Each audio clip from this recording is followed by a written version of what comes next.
Your tea, Miss Marple. Thank you, dear. A very pleasant young man. Rudy? For a foreigner, I suppose.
Archie, there's going to be a murder.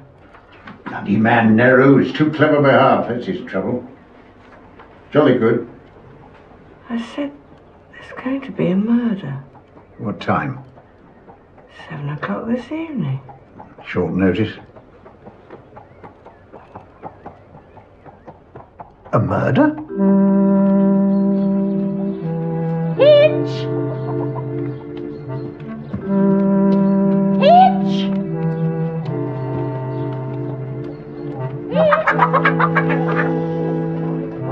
Hitch! What is it, Murgatroyd? Where are you? Penthouse. Listen to this. In the Gazette.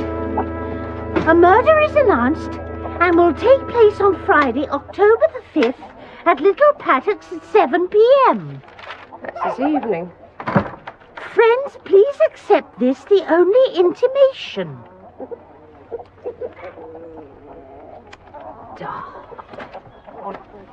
What do you think it means? It means a drink. Bad sherry, probably. People don't announce murders. Marriages, yes, but not murders. Put that dreadful paper down and have a look. It isn't a dreadful paper. You're not even a worker. I'm writing a book. I mean real work.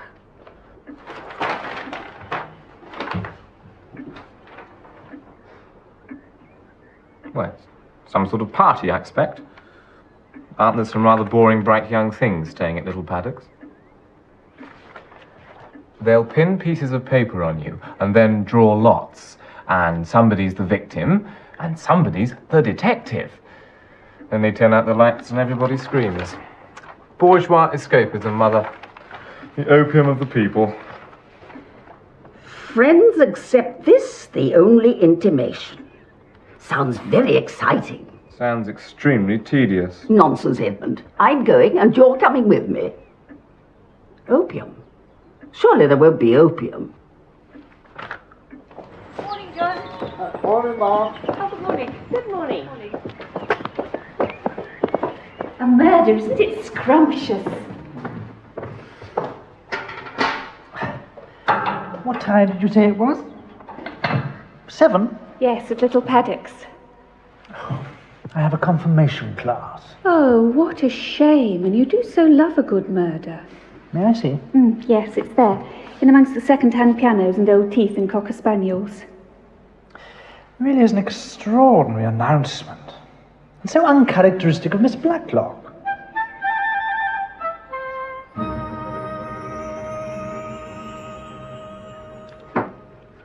Patrick, is this your doing?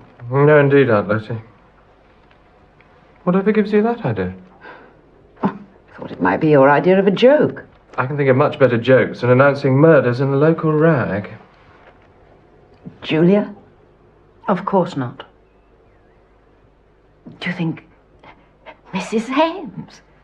I don't think our Philippa would try to be funny. She finds it difficult enough being serious.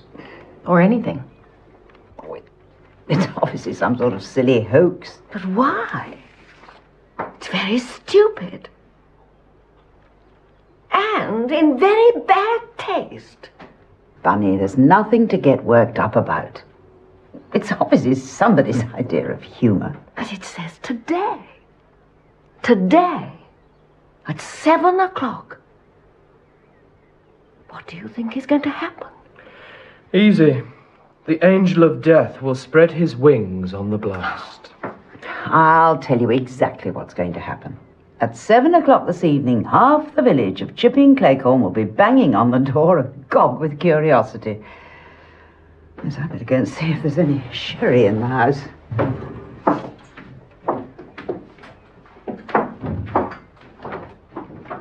Poor Lottie. She's so worried. 2 words, 5 letters and 6 letters. Terminal stiffening of sinews.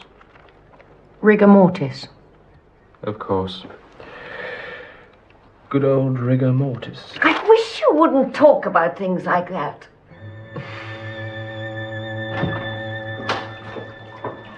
Oh, Hannah, we shall need a bottle of sherry for this evening. I'm expecting visitors. I will not be here this evening, Miss Blacklock. What do you mean? I am giving you my notices. There is no need to give notice. There is need, Miss Blacklock. In the newspaper, they are coming to kill me. Nobody is coming to kill anybody. It's just a joke. Murdering people is a joke. In England, everything is a joke. In Europe, killing people is not a joke. That is why I escaped. I promise you, my dear, you are perfectly safe. You promise? If somebody was going to murder you, they'd hardly advertise the fact in the newspaper. Perhaps in England they would, but perhaps it is you they mean to murder, Miss Blacklock.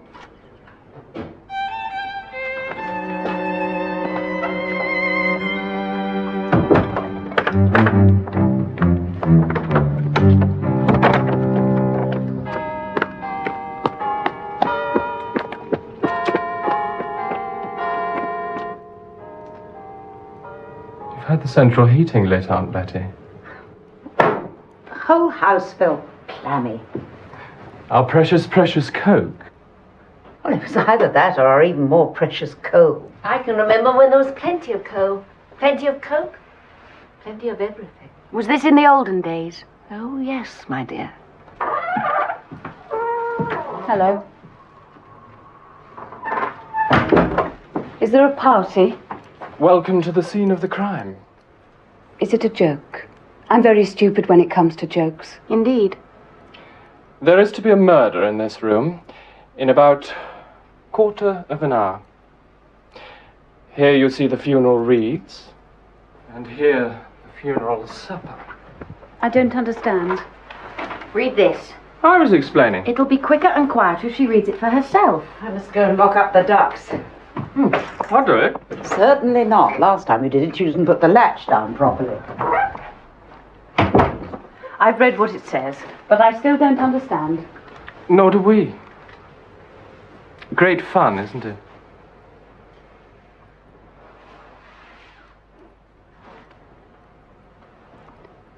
You don't really think anyone will come, do you? I shouldn't think so. Village people are very inquisitive, you know. Well, I know for a fact there's a brand new bottle of sherry on the premises, so that won't go to waste, whatever happens. Shall I fetch it to be on the safe side? I think Letty wanted you to move that table into the bay. Work, work, work. Will it never cease? Oh, thank you, Patrick. And when you've done that, would you be very kind and fetch the new bottle of sherry from the pantry? My pleasure.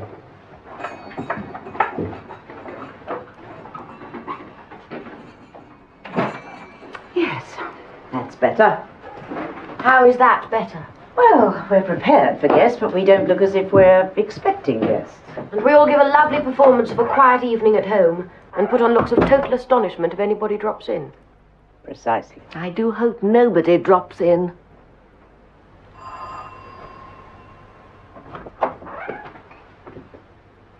Somebody at the door. Mr. and Mrs. Borgia from along the road. They brought their own bottle. Patrick, do you think you could make a huge effort and behave yourself? I'll make a huge effort, and we'll see what happens. Here is Colonel Estabrook and Mrs. Estabrook to see you. Thank you, Hannah. What a lovely surprise. Well, good evening. Good evening. Good evening. Happened to be passing. Quite a mild evening.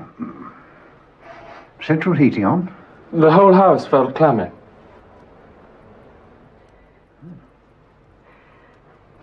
Well, lovely chrysanthemums. A bit scraggy, in my opinion. We haven't started ours yet. Your chrysanthemums? Central heating. Miss Murgatroyd and Miss Hinchcliffe. Evening.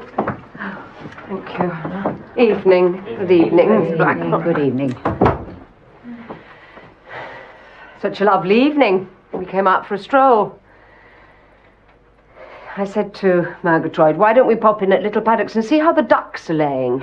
It's lovely and warm in here. Have you got the heating on already? Yes, I'm told the house felt clammy.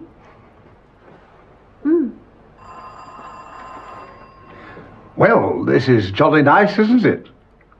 Bang on. Bang on? Is that what they say nowadays? I'm afraid so, Colonel.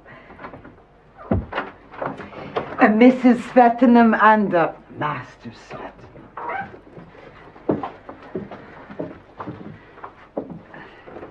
Here we are. Indeed, we are. I just popped in to see whether you might be interested in a kitten. A kitten. Our cat is just about to... Be blessed with issue. Father unknown, but probably various. The result will certainly be a monster. Edmund.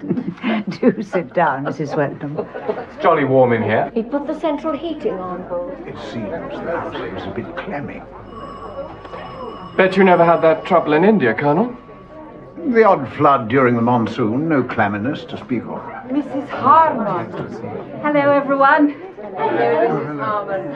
Hello, Miss Hello, Mrs. Blacklock. Harmon. I'm not too late, am I? When does the murder begin? No, you're not too late.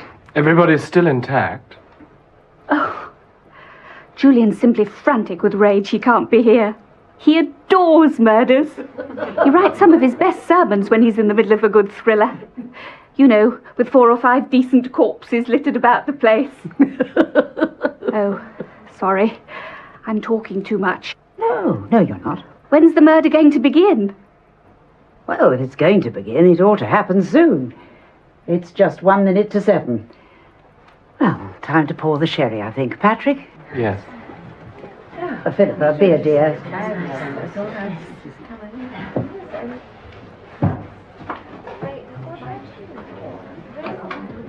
What do you mean, if? Oh, I've really no idea. I know no more about it than you do. Oh. Well, now, yes, perhaps a cigarette.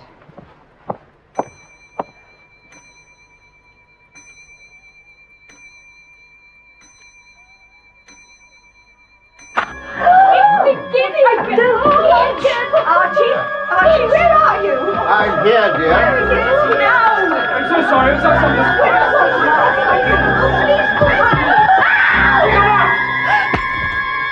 Stick up, I tell you!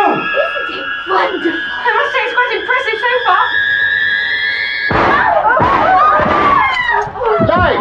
Somebody switch the lights on. Anybody got matches or a lighter? Yes, I have. Archie, take me home. Try the switches, Swetnam. They're off at the mains, or a fuse. This way. Patrick, On my way. that's Hannah screaming. The fella seems to have knocked himself out. Serves him right. She's locked in.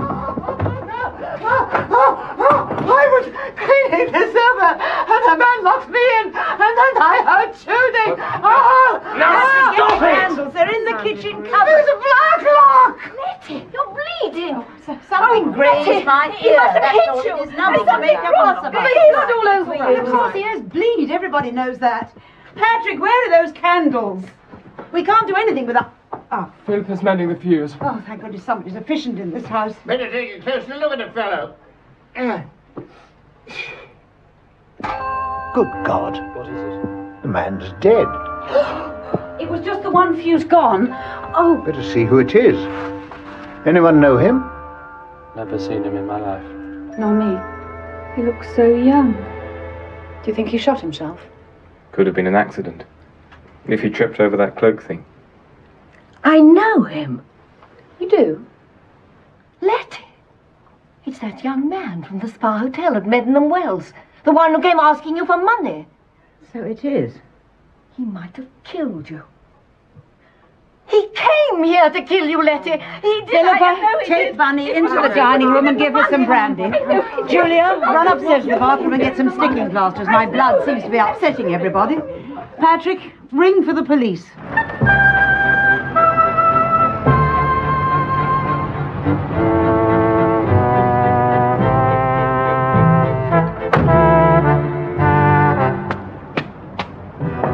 Rudy Schertz, Swiss nationality, employed here as a receptionist. Yes, this is he. How long had he been working for you, Mr. Rowlandson? I took the liberty in checking in my files before you arrived. A little over 3 months. Good credentials, references, permits, etc. Would you like to have a look at these? I'll take your word. Was he satisfactory? Quite satisfactory, Inspector. That sounds to me like a negative judgment. It's purely conjectural. What is? Well, there were a couple of misunderstandings about the bills. Items charged that oughtn't to have been. We assumed it was carelessness, inexperience. But it wasn't. Well, you'll now tell me that he was some sort of criminal. So I suppose he could have been trying to cheat our customers. But it's still different from an armed hold-up. Any women in his life? One of our waitresses. Name? Myrna Harris. You were friendly with Rudy Schertz? I didn't know what he was like when... We don't know what he was like. I want you to help me find out. Well, you always think that anybody who works on reception is bound to be all right. I mean, they're very careful when they employ people, especially foreigners. Was he with a gang? We think he was working on his own. He was a lovely dancer. Nice to go out with. best seats at the pictures and bought you flowers, and I'm sorry he's dead. This one.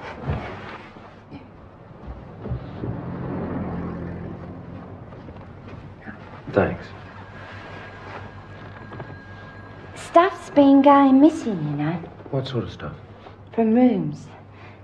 A diamond brooch, I think, and a little gold locket. Might not have been him.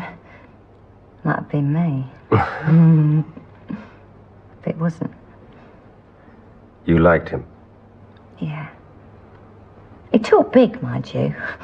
But I got used to that during the war. The Poles were bad enough. The Americans were even worse.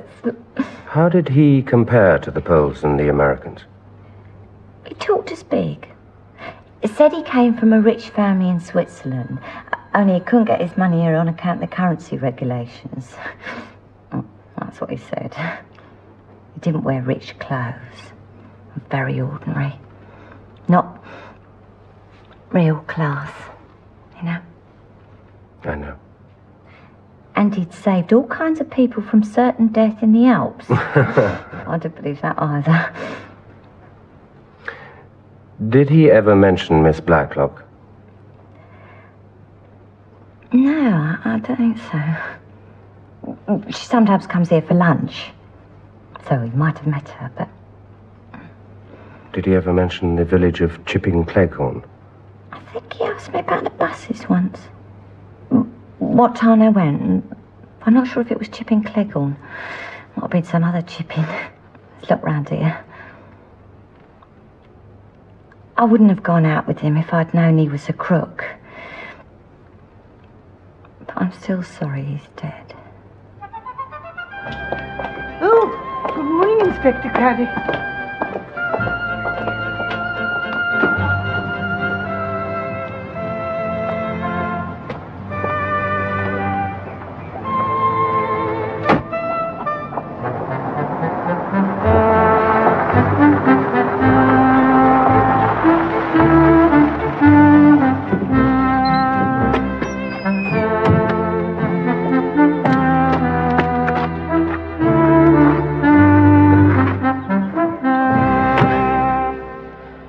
Check the house, Fletcher. So, no fingerprints, no signs of forced entry, but the doors seem to be left unlocked most of the time anyway. Shirt seems to have come from Medmenham on the bus. It arrives in Chipping Cleghorn at 6:30. Why did the lights go out? Well, the drawing room and the hall seem to be on the same circuit, if you can organise for them to fuse at exactly 7 o'clock. You're a better man than I am, Gunga Din. As you might say, sir. Tell me about the people who live here. Miss Blacklock? I think she's all right, sir. Miss Bunner, is it? Nice woman, sir, but with respect, a bit scatty. Patrick Simmons? Fancies himself as a joker. Julia Simmons? Just fancies herself. Philippa Hames? I haven't met her yet, sir. Out at work all day. Good. Pretty garden.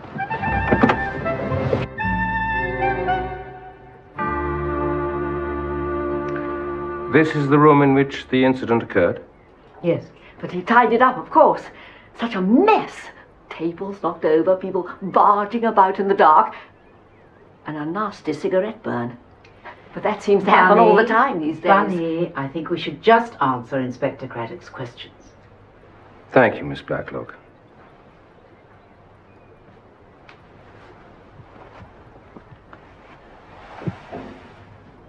Tell me when you first saw Rudy Schertz. Was that his name? Yes. Well, it was about 3 weeks ago. We went shopping for the day in Medmenham Spa. We had lunch at the hotel. He came over to our table and said that he was the son of the proprietor of the Hôtel des Alpes in Montreux, where my sister and I stayed during the war. Did you remember him? Oh, no. I mean, all these boys at reception desk look exactly the same. And then he came to see you? Yes, 10 days ago. He had some absurd story about his mother being dangerously ill and needing the money to get back to Switzerland.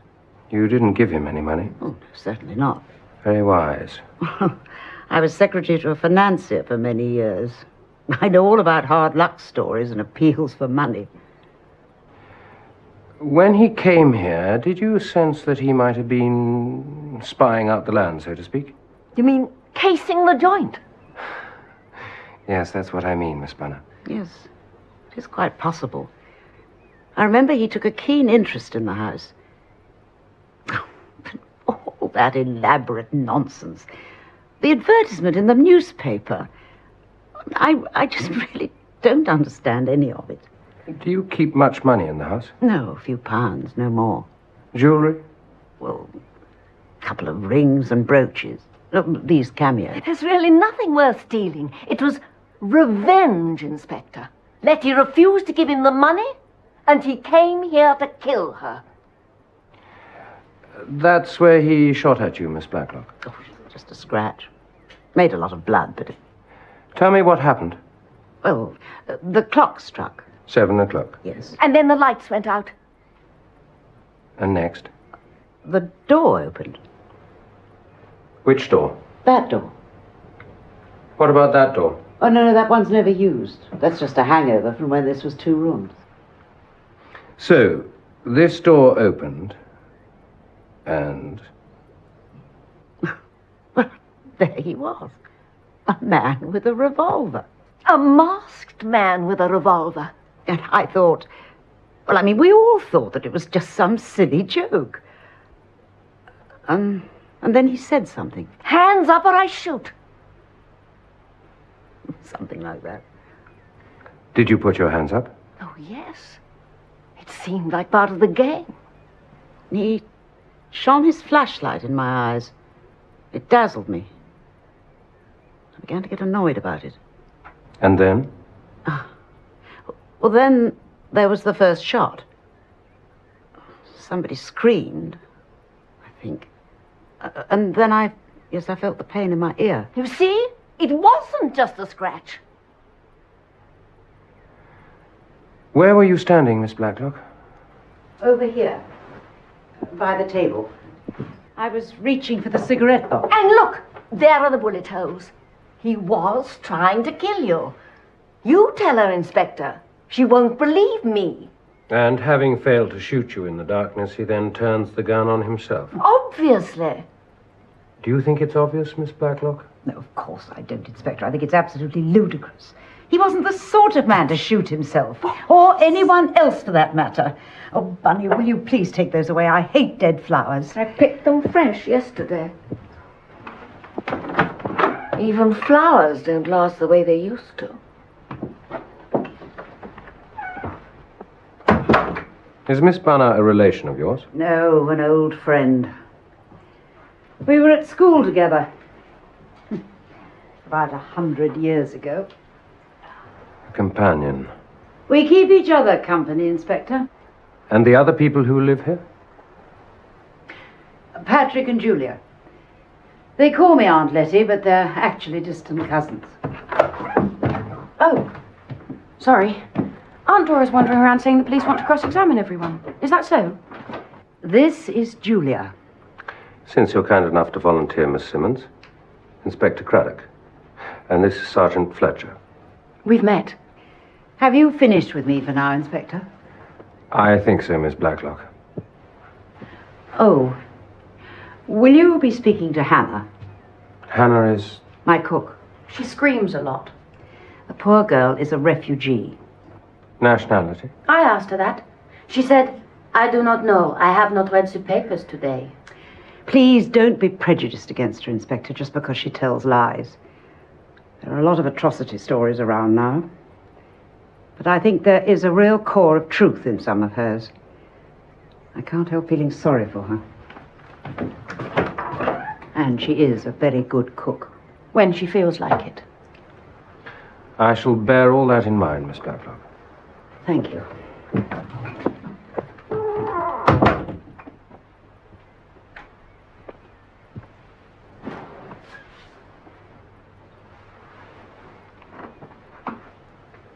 Would you like to tell me about last night?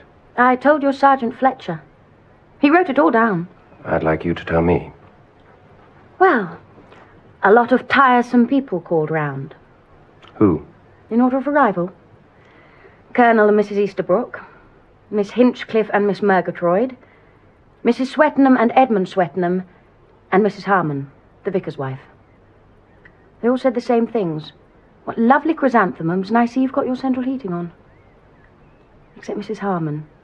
She said what everyone else was thinking. What time's the murder? You like Mrs. Harmon? She's the best of the bunch. And then? The lights went out, and this man walked in and said, "Stick 'em up, you guys," or something equally ridiculous. Then the shooting started. It wasn't ridiculous anymore.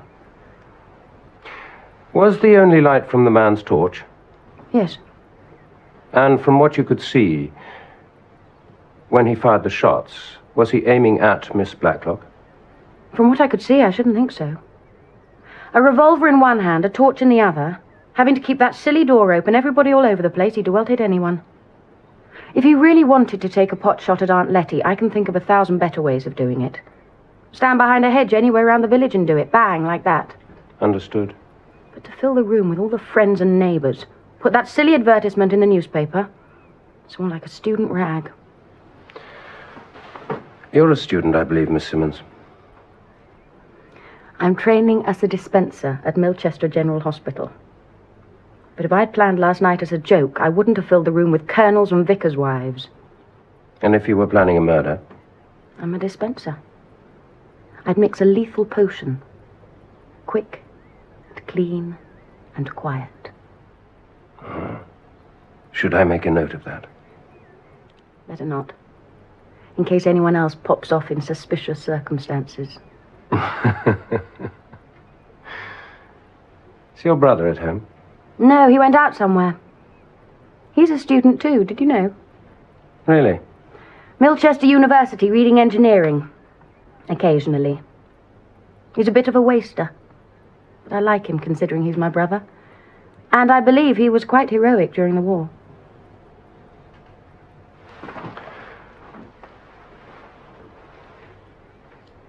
I might have a word with Hannah in that case. Crazy foreign cook? An obvious suspect, Inspector. All my life I am pursued by men in uniform. I escaped to England thinking I will be safe. Still I am pursued by men in uniform. We're not here to arrest you. You're not? I just want to know your version of what happened last night. Last night? I see the announcement in the paper, and I know I am going to be murdered. I try to leave, but she will not let me. She is a very strong woman. Miss Blacklock? Yes. The others are silly, but she is strong. You stayed, and then what? The doorbell rings. I answer the door. The doorbell rings again. I answer the door again. The doorbell rings again. I answer the door again. After the people had arrived. Oh. I go to the dining room to clean the silver. I hear shots. I scream. I try the door. It is locked. I scream again. Somebody turns the key and lets me out. I scream again. Somebody hits me. I see blood. You scream again? I think so. Are you going to arrest me? Not today.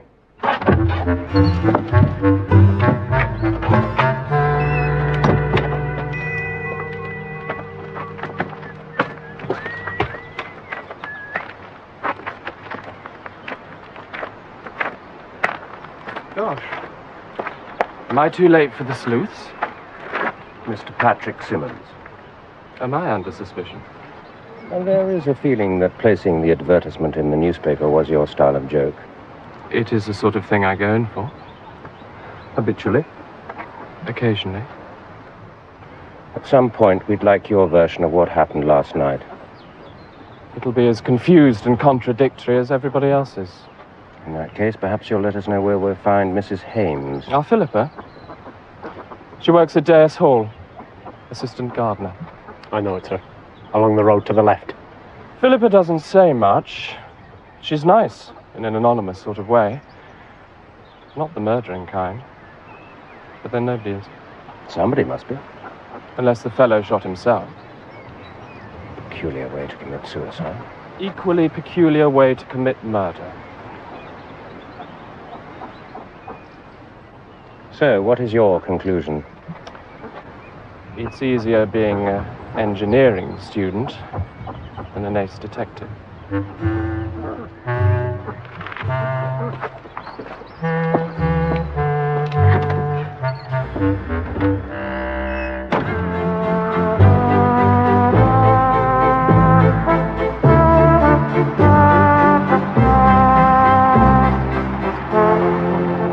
You arrived home at what time last night?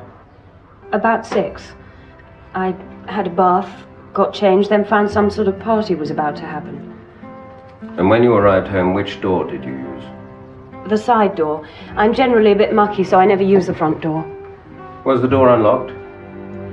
Yes, I locked it when I came in. I see. Tell me about the hold-up. The lights went out exactly as the clock was striking 7. The door opened and this man shone a torch on us and flourished a revolver and told us to put our hands up. Which you did. No, I didn't actually. I thought it was just fun. And I'd been working all day, so I thought, bother it, I'm not putting my hands up. You were bored by the whole thing? Yes, I was, rather. Where were you standing? By the mantelpiece, I was looking for my lighter. When the man shone the torch around the room, did you get the sense that he was looking for somebody? No. He wasn't looking for anybody? Thinking about it since it happened, he did it in a vague sort of way, just waved the torch about aimlessly as if he hadn't the faintest idea what he was there for. When you saw the body, did you know the man? No. But then I can't really afford to eat at the Royal Spa Hotel. That being so, presumably you don't keep any valuable jewellery at the house. I wish I could. There's my engagement ring and a couple of brooches. Are you aware of anything valuable in the house? Not what you'd call loot. Some quite nice silver, but nothing out of the ordinary. Miss Blacklock likes to wear her strings of pearls, but they're just costume. I'm sorry to be so unhelpful. Patrick says I'm too sensible for my own good. It's not a bad thing being sensible, Mrs. Haynes. And he stood there, a shadowy figure with a revolver, and that blinding torchlight sweeping around the room, and he said, "Your money or your life." He didn't say anything of the sort, Mother. I've never enjoyed myself so much for years. Until the bullets started. Then it was quite dreadful. Do you know where you were standing when this happened? I've no idea. Where was I standing, Edmund? Oh, I don't know. Do you remember who you were speaking to? Either Mrs. Harmon or Colonel Easterbrook, I think. Edmund? I haven't the faintest idea. Do you remember who you were speaking to? I was in the middle of the room, talking to Julia Simmons. When the man shone the torch, did he hold it still or move it around? It was right in my eyes for ages. I couldn't see a thing. He moved it around slowly, so as to see what we were all doing. 3 shots were fired. 2 of them hit the wall, one of them injuring Miss Blacklock en route. The third killed the intruder. Do you think it was suicide or an accident? It certainly seemed to me like one of those. Though I did say to Edmund, it felt more like murder. Except that doesn't really make sense, does it? You just told the inspector that it was all 3. Don't be silly. Murder, suicide, and an accident. I'm simply trying to be helpful. And I appreciate it, Mrs. Swetnam. Psychology. There's your answer. Psychology? Got to understand the criminal mind. What leads him to put the advertisement in the paper? Psychology. Wants to draw attention to himself. Probably had a rough time at the Spa Hotel. Other members of the staff looking down on him because he's a foreigner. Yes, can easily happen. Chances are some pretty girl turned him down. He wants to win her affection. How will he do it? He'll be the tough guy. The gangster, the masked man with the gun. The hero. Sort of Robin Hood with an audience to play to. Robbery with violence. Steal from the rich. And it all goes wrong. Absolutely. Took the words right out of my mouth. The crucial moment comes, loses his nerve. Panics. Shoots blindly in all directions. You thought he shot blindly? Oh, no doubt about it. A room full of people, he manages to miss the lot. Suddenly it becomes real to him. The dream becomes a nightmare. Can't face the truth about himself. Decides to put an end to it all. Psychology. Isn't it wonderful, Inspector? The way Archie knows exactly what happened. Yes, Mrs. Easterbrook. Wonderful.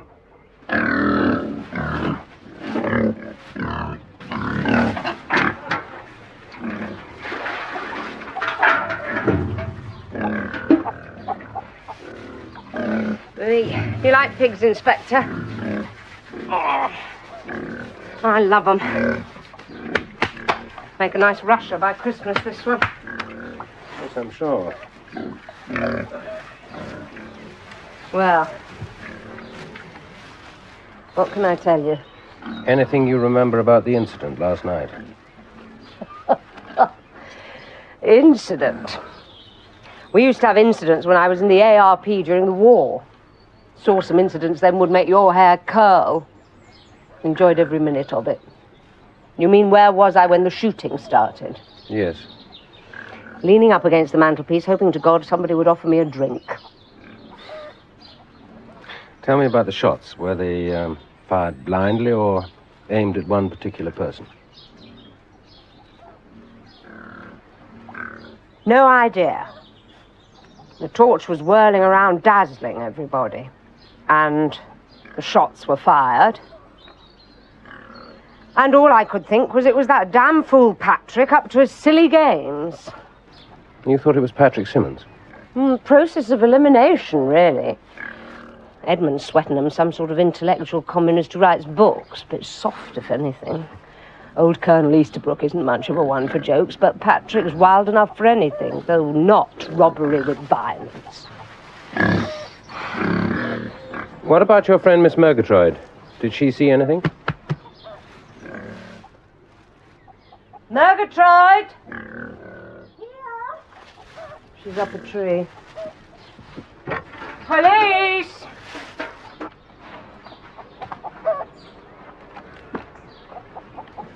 She won't be much help. Listen to her by all means. Don't take too much notice. Is it Scotland Yard? Inspector Craddock from Milchester. Oh, even better. Have you found any decent clues? All he wants to know is where you were when the crime took place. Oh, dear, of course. I ought to have been prepared. Alibis. Now, let me see. I was with everybody else. You weren't with me. I remember that girl screaming and a voice saying, "Put them up, please." Stick 'em up. And you certainly didn't say please. Yeah, I'm sorry I can't be more helpful. I get so confused. It's all such a blur. Is there anything else you want to know? No, I don't think so. The inspector's already made up his mind about you, Murgatroyd. No question of it. Well, I'll say anything that'll help, if it's likely to help. I think you'll find the vicar's wife more value than the two of us put together, Inspector. We're more used to pigs. You've both been extremely helpful, and I'm very grateful. Thank you. Oh, Hinch, was I very awful? I get so flustered. As usual, you were quite astonishing. Thank you.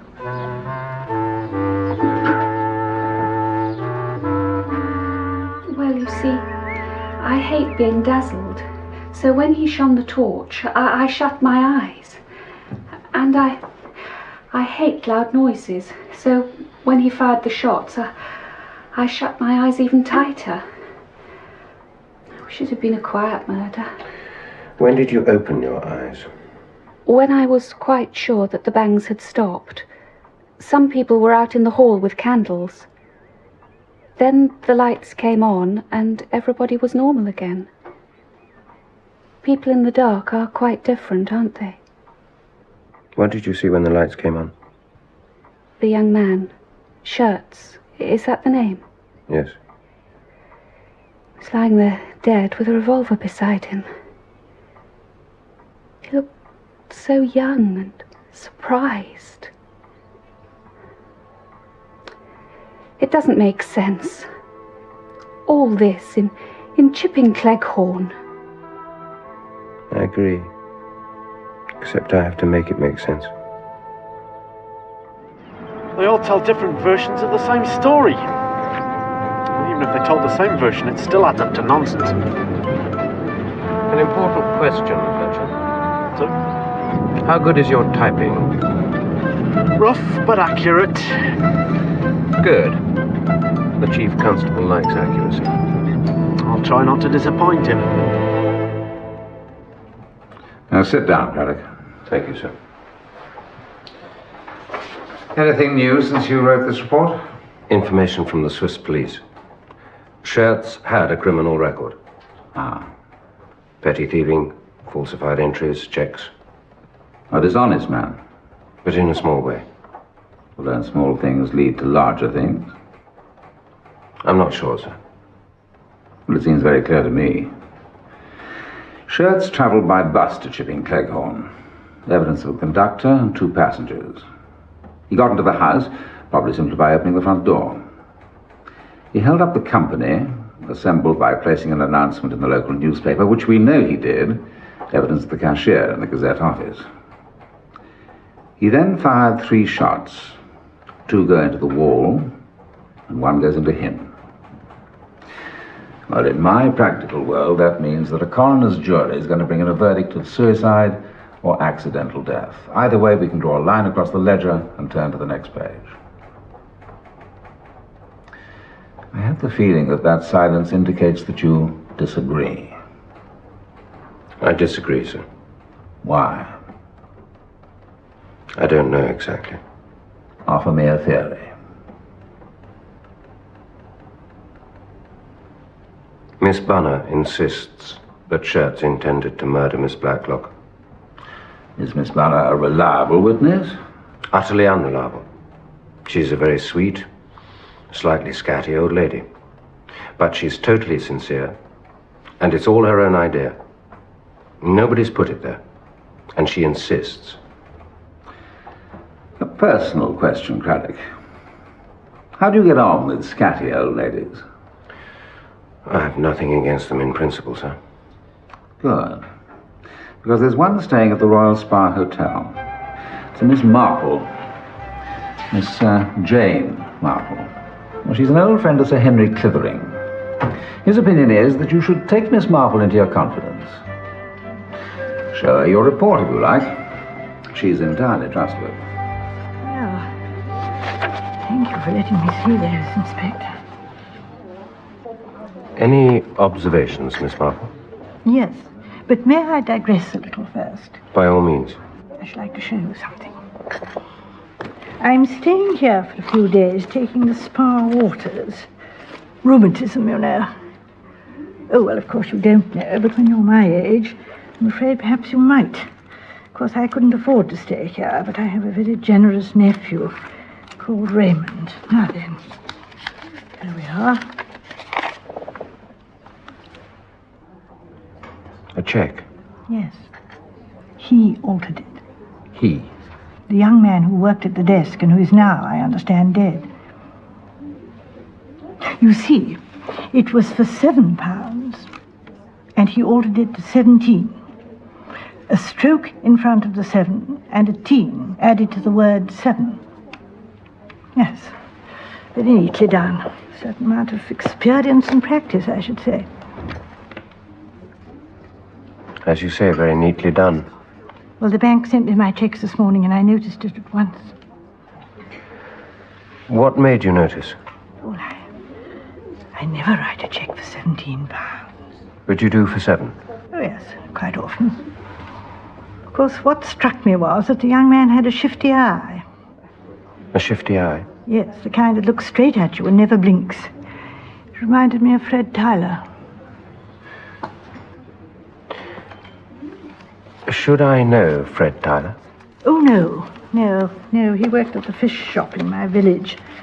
Always adding an extra 1 to the shillings column.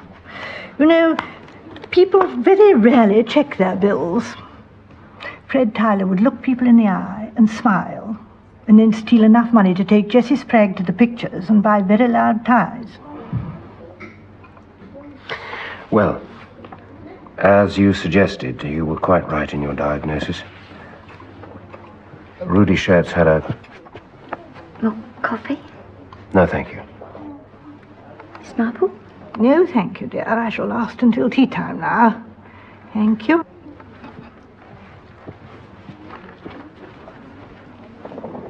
Have you talked to her, Inspector? I'm sure you have. Yes, I did. Well, talk to her again, because I think there's more to come. She brought me kippers this morning instead of herrings and forgot the milk jug. You see, he may have told her who it was. I'm sorry, who what was? Well, who it was put him up to it. You think somebody put him up to it? Well, yes, I think that's obvious, don't you? Well, to be truthful, it's not all that obvious to me, Miss Marple. Oh, I'm so sorry. Yes, well, do forgive me, but you see, here is a personable young man. If he filches a little here and there, a petty thief likes to show off to the girls. Then suddenly he goes off with a revolver and holds up a whole room of people. Well, he'd never have done a thing like that. But we have witnesses to say that he did precisely that. Oh, no. You have witnesses to say that he flung open the door and shone a torch. And pointed a gun at them. But it was dark. How could they possibly have seen a gun? You mean... I mean, they thought they saw a gun. They heard shots. They heard him say, "Stick 'em up," or words to that effect. And then afterwards they saw the gun lying on the floor, but they couldn't possibly have seen the gun when he first came into the room. Which means somebody else fired the shots. Well, that's logical. The same person who persuaded Rudy Schertz to put the advertisement in the paper and to burst open the door, shine a torch and say those ridiculous words. You're telling me to look for a Mr. X? A Mr., Mrs. or Miss X, I should say. You know, Inspector, some of the best murderers are women, especially in an English village. You turn over a stone, you have no idea what will crawl out. But somebody who wanted to kill Miss Blacklock. Well, it has that appearance. Well, I must say, you've turned my entire investigation inside out. Oh, I am so sorry. I didn't mean to interfere, Inspector. May I cause you yet more trouble? If you like. May I change my mind and have some cheese and biscuits?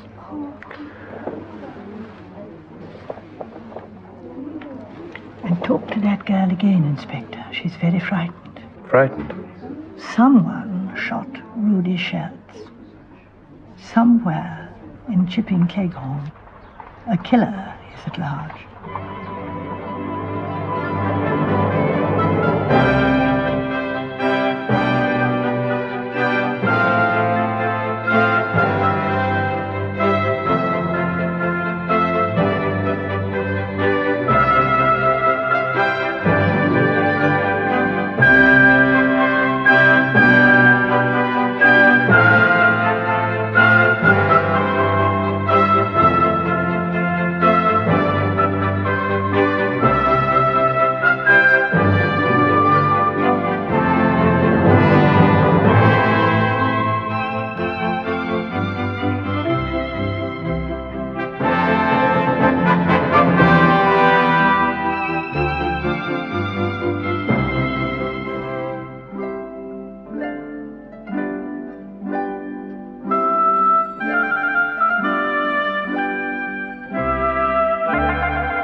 didn't tell me everything, did you, Myrna?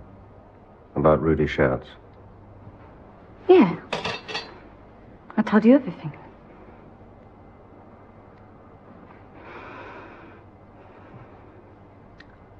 I told you nearly everything. Tell me the rest.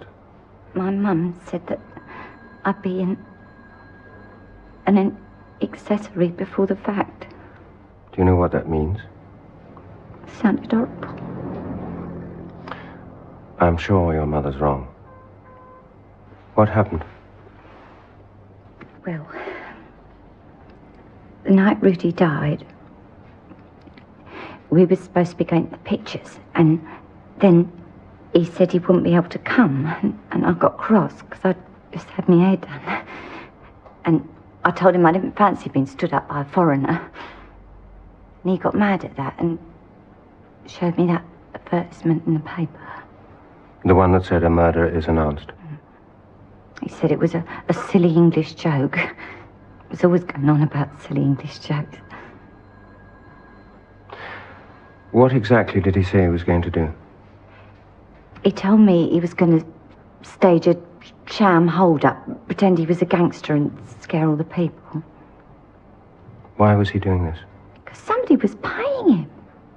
He said he'd be well into pocket, and he was going to buy me a watch. Somebody paid him to put the advertisement in the local paper and do the hold-up. Yeah. Who? He never said. You're sure about that? Sure, honest. I mean, I'd tell you if I knew. Now that I know, it don't make me an accessory. Did you know he had a gun? I'd go out with a bloke if I thought he had a gun.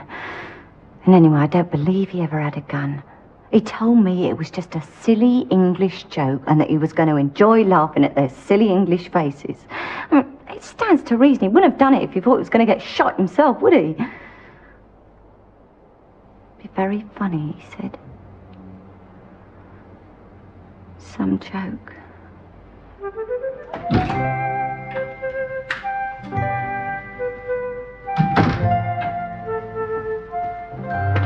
Oh, Inspector Craddock, have you had any success with Myrna? You're quite right, Miss Marple. She hadn't told me the full story. No, I thought not. No. As you suggested, somebody paid Rudy Schertz to place the advertisement and stage the hold-up. And there's no indication as to who it was? None at all. Inspector, I shall be staying in Chipping Cleghorn for the next few days. I don't suppose there's anything I can do, but I shall in fact be at the vicarage, in case you should want me. The vicarage? Mrs. Harmon, the vicar's wife, is a distant niece, so I took the liberty of inviting myself. So I may perhaps see you again in Chipping Cleghorn. I dare say.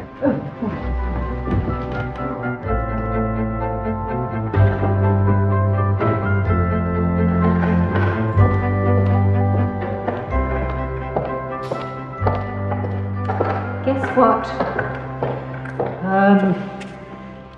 You want me to be Archbishop of Canterbury? Very close. Aunt Jane's coming to stay. Oh, even better. I knew you'd be pleased. Aunt Jane is coming to stay. I seem to remember telling you so a minute ago. A man dies in highly suspicious circumstances here in Chipping Cleghorn, and suddenly Aunt Jane is coming to stay. Yes, I noticed that too. So, whoever paid Rudy Schertz to play these silly games, is it the same person who tried to shoot Miss Blacklock? It's possible.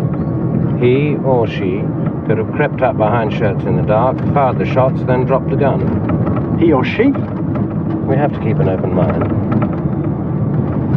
You mean that refugee woman who works up at the house?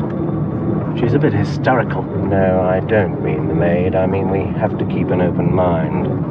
Seems obvious Schertz wasn't the murdering kind, and there's no evidence the gun belonged to him. It was a German automatic. Yeah, and since the war, the whole country's awash with German guns. Anybody who was in the services might have brought it home as a souvenir. Laura, my dear! I can't find my pistol. Well, you don't need it today, do you? That isn't the point. You mean you really can't find it? I thought that's what I said.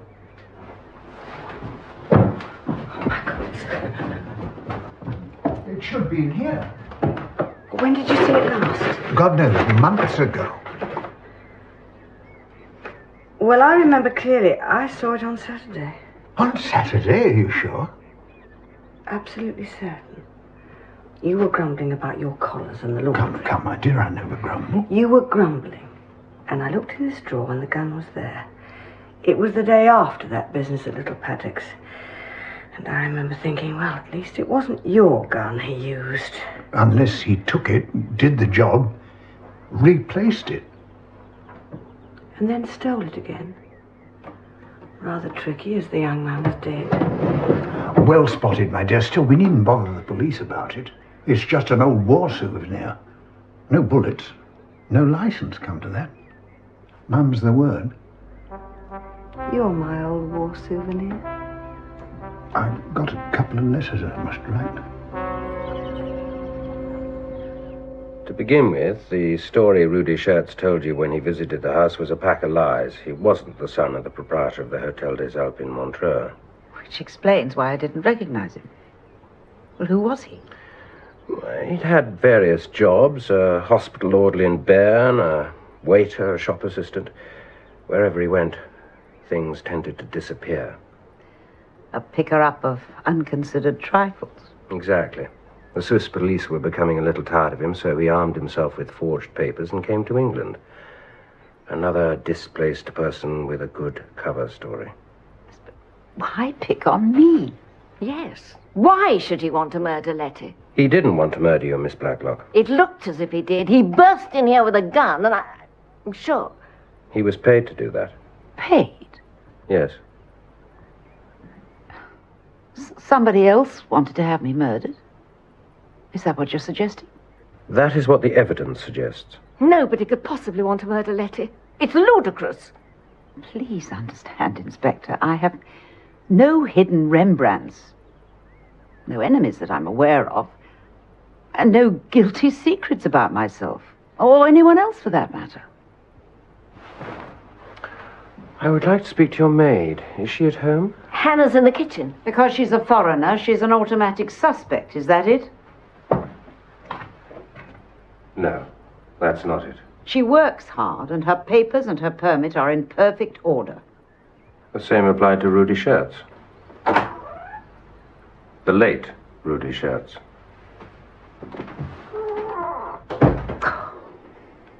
I'm beginning to lose patience with Inspector Craddock. He's only trying to protect you, Letty. Protect me? I'm perfectly capable of protecting myself. But don't you see? See what?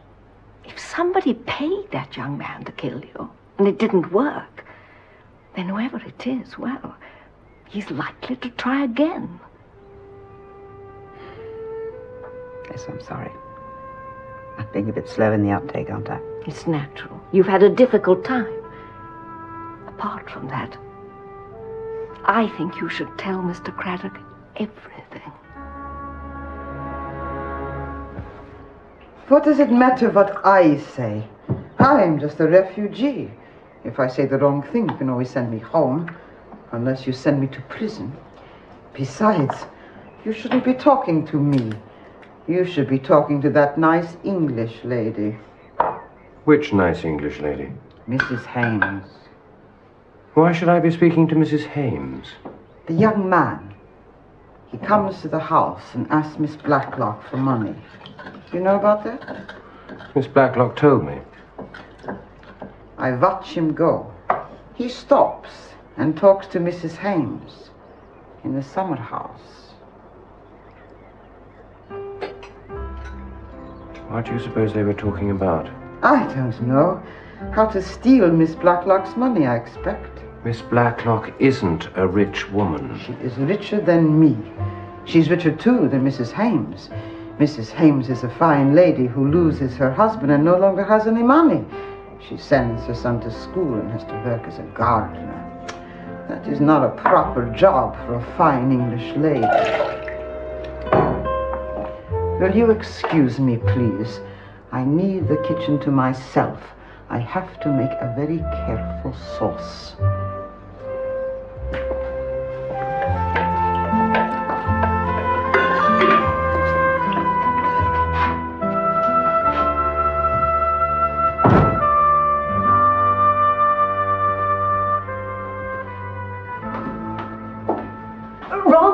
Inspector. That one doesn't open. It's from when there were 2 rooms. We used to have the hall table against it. When was the table moved? A couple of weeks ago. Something to do with flowers. Philippa, Mrs. Hames, did a big vase. All twigs and branches and people getting their hair tangled up. So we moved the table. Is it nailed up? No, just locked. Do you have the key? Yes. In here, I think. Oh, yes, here. There. Careful. There might be something resting against the inside.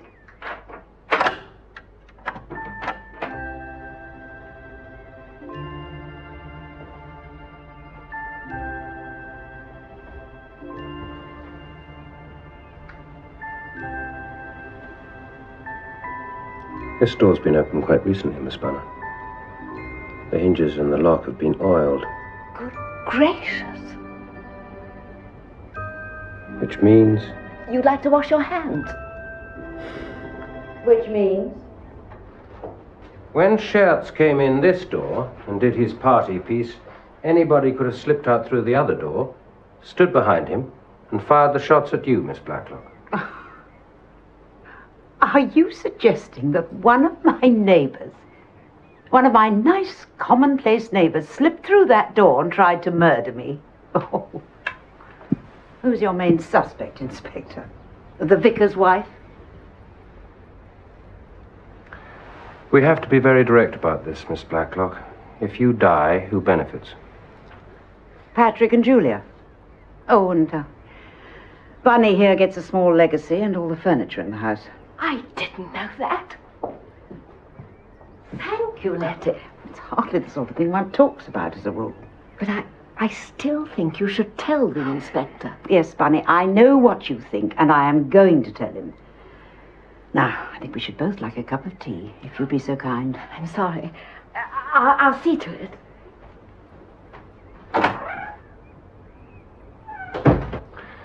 What is Miss Bunner anxious for you to tell me?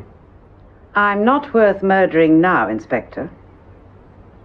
But in a few weeks' time, I might be. Why? Because I shall be a very rich woman. Please sit down.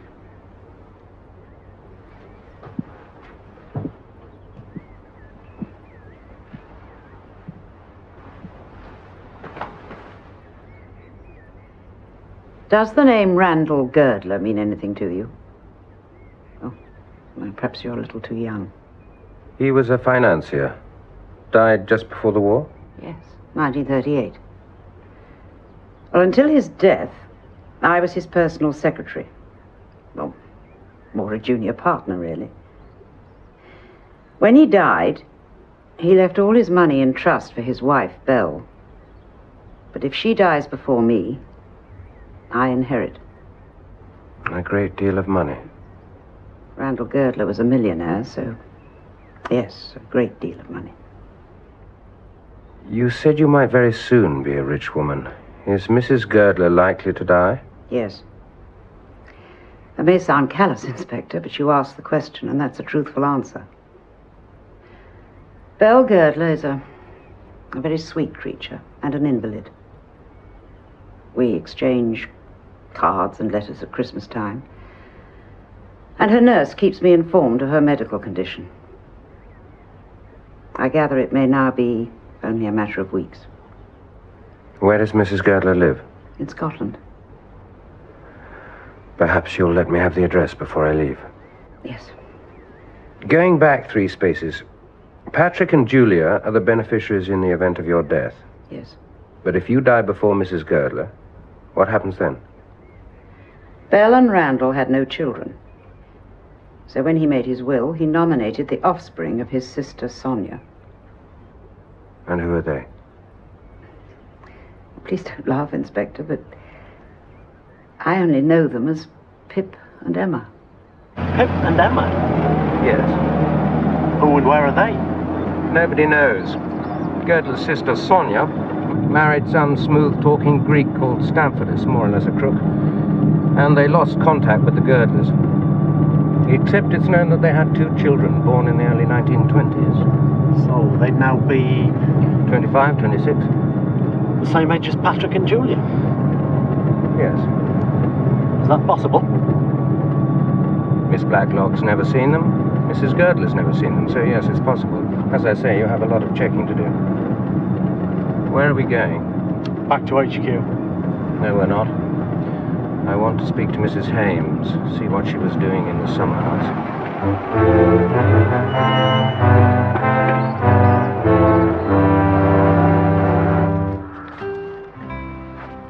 I'm happy to verify a statement if it means I can stand up straight.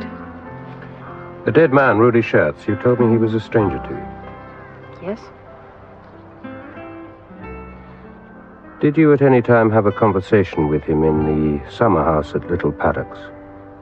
In the summer house? It's absurd. Who told you that? A statement was made to me that you were seen speaking to him. I expect it was Hannah. She tells lies. I've never met Rudy Schertz in my life, and I couldn't have seen him. I'm here every day.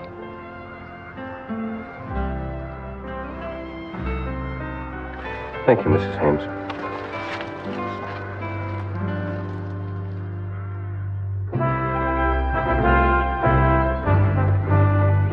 Good morning, Colonel. Good morning, Inspector. You're up bright and early. Habit of a lifetime, up with alarm. Check the defensive perimeter. I'm told you have a German pistol. Yes, unofficially, of course. Souvenir of victory and all that. May I see it, officially? Well, fact of the matter is, Inspector, damn thing's disappeared. I see. When? All I can tell you is that my wife saw it in my drawer last Saturday. You mean it disappeared after the killing? Well, according to my good lady, yes. I see. Well, I'll leave you to check your defensive perimeters.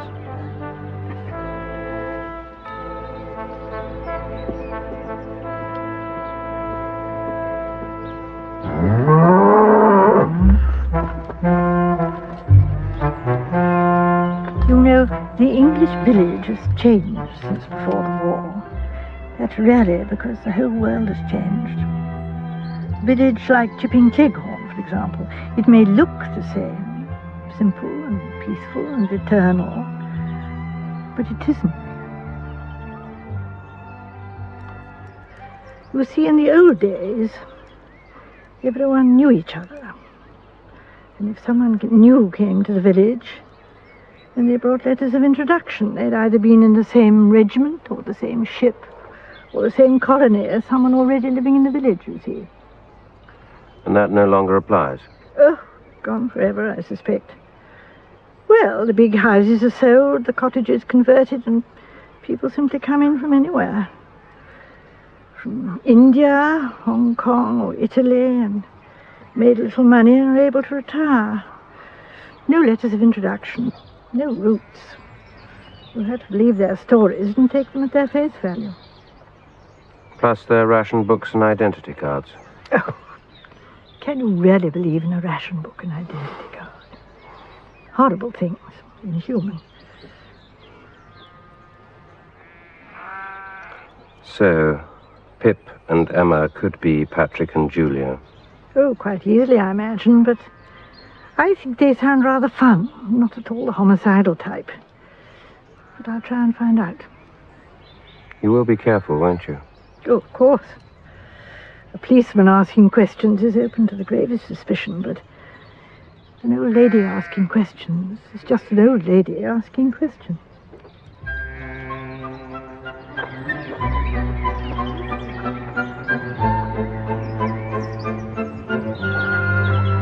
Who's the old biddy?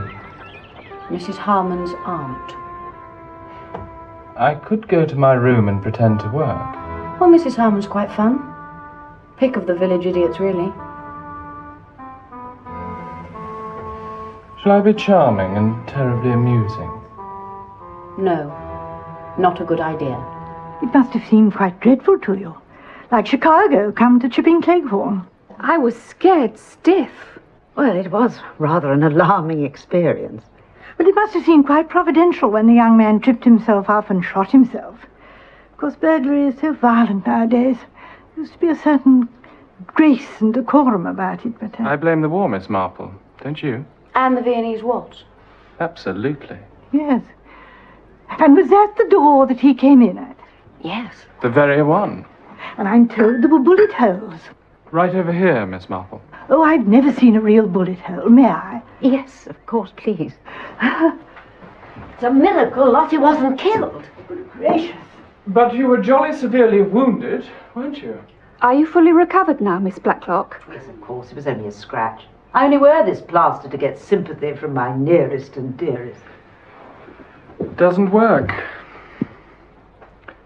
Unfortunately. So you were over here when it happened? I'd just gone for the cigarette box. Then the lights went out. Oh, what a delightful lamp. Dresden. Really? It's one of a pair. The other's in the spare room. Really? Oh, I'd forgotten about that. I like nice things, don't you? Oh, yes, indeed. Oh, yes, very much. I'm afraid I can't work up any enthusiasm for possessions. Do you like nice things? I prefer naughty things. Julia. I have very few possessions. All of them precious. And each one a cherished memory. And as for photographs, people don't seem to keep photographs nowadays, do they? I do, have hundreds. All my nieces and nephews, when they were babies and children and grown up and parents. Got a horrible one of me with a squint and a fox terrier. And despite all your aunt says, I'm sure she's got hundreds of photographs of you all tucked away. We're only distant cousins. To tell you the truth, Miss Marple, I didn't remember these two existed. Until earlier this year, I had a letter from their mother saying they were going to be studying in this area. And when did you last see my mother? Oh, about 30 years ago. I remember she was very pretty. And luckily, we both inherited her good looks. Not only that, you're quite right, Miss Marple. Aunt Letty has a marvellous old photograph album. We looked through it the other day. But I'm not obsessive about the past. Well, I, of course, have more past than future. Oh, don't be silly, Aunt Jane. My dear, you've married a vicar. You must know we're allocated 70 years and 10. And I shall soon be overdrawn. You did it on purpose, didn't you? What, my dear? Talked about photographs. Well, I now know that Miss Blacklock had never seen Patrick and Julia in the flesh till they turned up on her doorstep. And rang the bell. Exactly. Tomorrow I shall explore your village. It's quite small. Won't take long. Oh, there are more things in Chipping Cleghorn, Horatio, than I dreamt of in your philosophy. I dare say. Horatio, I thought he had a bridge.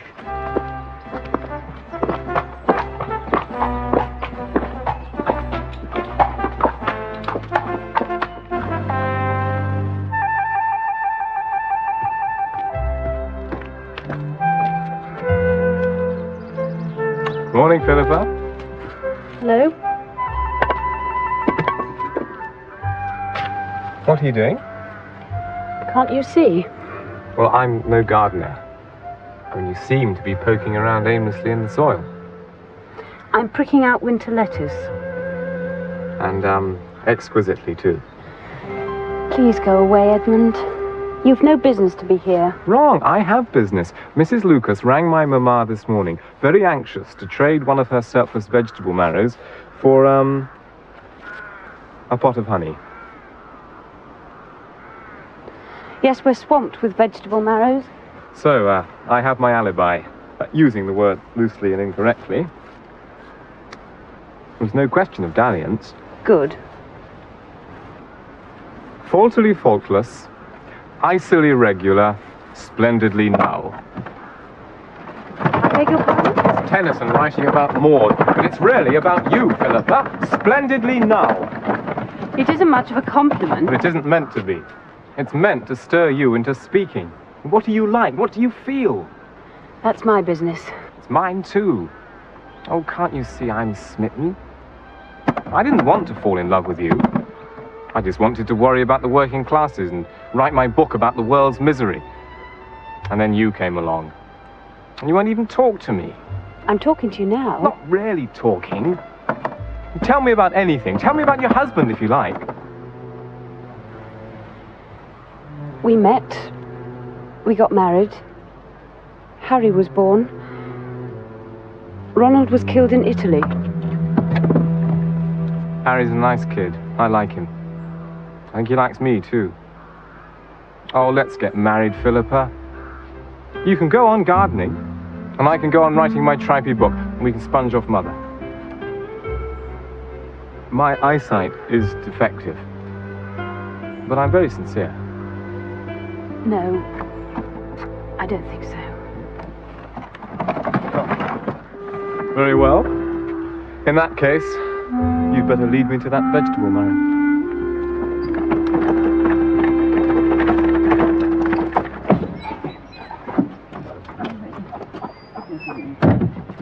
Ah, Sergeant Fletcher. Are you keeping an eye on us? Inspector Craddock's orders, Miss Blacklock. Well, we're just going down to the village. It's Hannah's day out, so there's nobody in. I see. So if you could... Keep an eye on the house. Yes, please. The sergeant can make himself a cup of tea. Oh, yes, of course, Sergeant, please do. The door's open. We never lock doors. Come along, Bunny. You'll be late.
You startled me, Sergeant. I thought you were another burglar. No, Mrs. Swetnam, it's only me. You came through the back door. Yes, it's always open. I just brought up some of my quinces. Perhaps you'd tell Miss Blacklock when she comes back. I leave them here. It seems anybody can walk into this house just as they like. Of course. How else could we leave quinces on the kitchen table?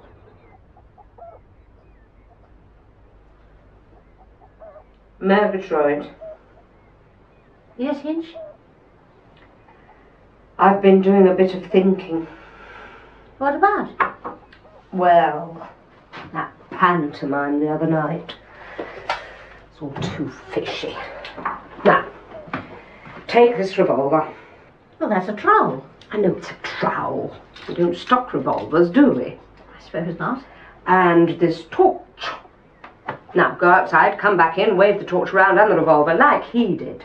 And say stick 'em up. Why? Because what happened the other night was fishy, and I want to find out what made it fishy. I'll try.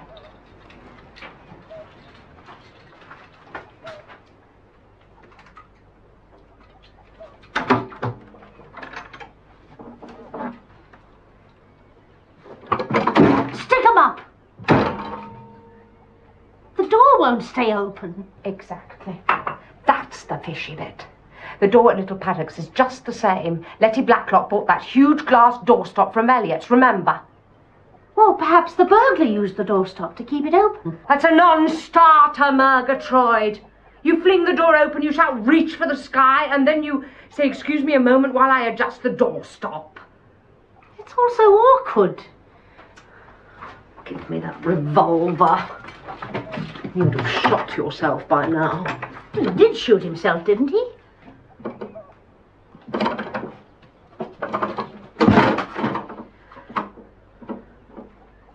Somebody must have held the door open for him.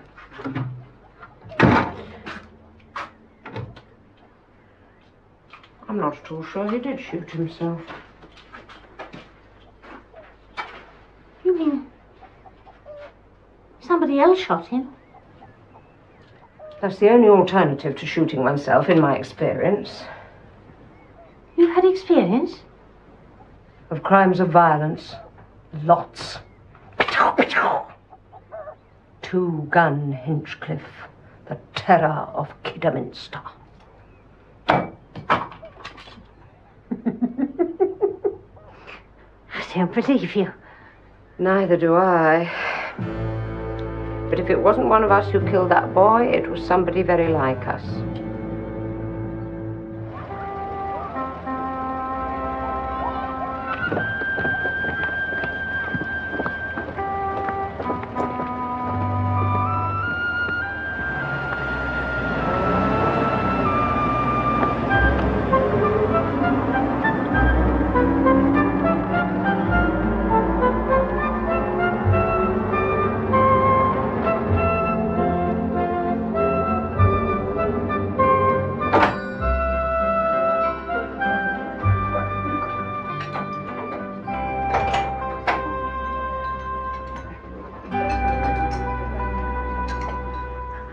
Miss Marple. Oh. Do sit here. Oh, how kind. Oh, thank you so much. I'm on my own. Oh, dear. Oh, such a sharp wind. My rheumatics, you know. I had sciatica last year. I was in agony. Oh, dear, yes. Oh, now then, coffee and cakes. Yes, please. For two. Thank you. You know, I don't think the cakes here look so delicious as the ones I had in your house. Hannah made those. Hannah? Our cook. She's very good. Some sort of a foreigner, Swiss, I think. It's a pity she screams so much. Oh, well, it's a sign of life. And what about the other person who I didn't see? The young woman who lives with you? Philippa. We call her our lodger. I suppose she is, in a way. Oh, Philippa. Hames. Hames? Oh, yes, really. Yes, I knew a Colonel Hames in the Indian Cavalry. Her father, perhaps? She's Mrs. Hames, a widow. Her husband was killed in Sicily, or Italy. Oh, how sad. Oh, here we are. Right.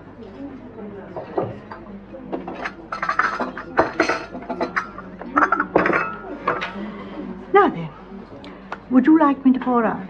Yes, please. Coffee.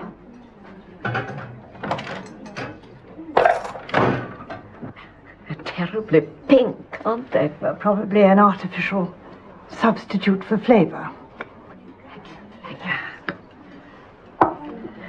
And has she many admirers?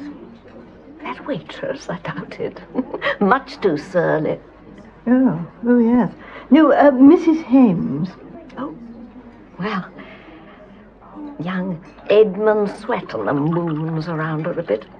He's a very odd young man, writes books, and I have heard that he's a communist. Oh, really, yes. Well, he must be rather lonely in Chipping Cleghorn. I'm told they can grow out of it. Do you believe that? Oh, yes, I think that's quite likely, yes. Good. And, have you known Miss Blacklock long? We were at school together. Then we lost touch for years. She was secretary to this millionaire girdler, and...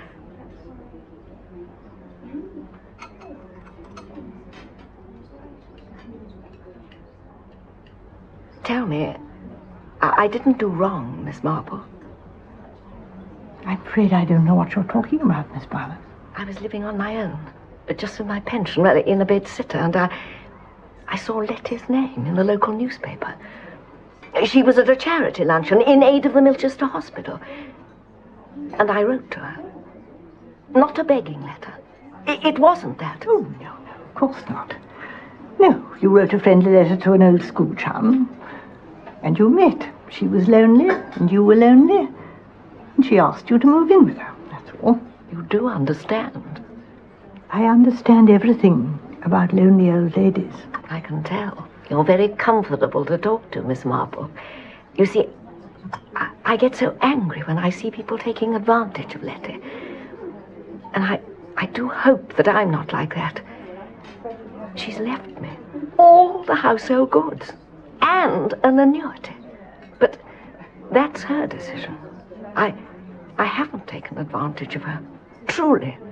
Oh, no, I'm quite sure you haven't. No. And do other people take advantage? Young Patrick. He's had money from her twice at least, to my certain knowledge. And all Letty will say is the boy's young, youth must have its fling. Yes, that's true, you know. And of course he is handsome and, though a trifle insolent, I agree, but on the other hand... I saw him with an oil can in the garden.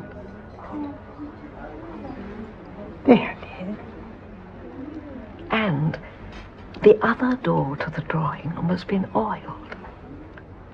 And I heard him having an argument with Julia the other day. But that's human nature, isn't it? Arguments between brothers and sisters. Shepherd and shepherdesses.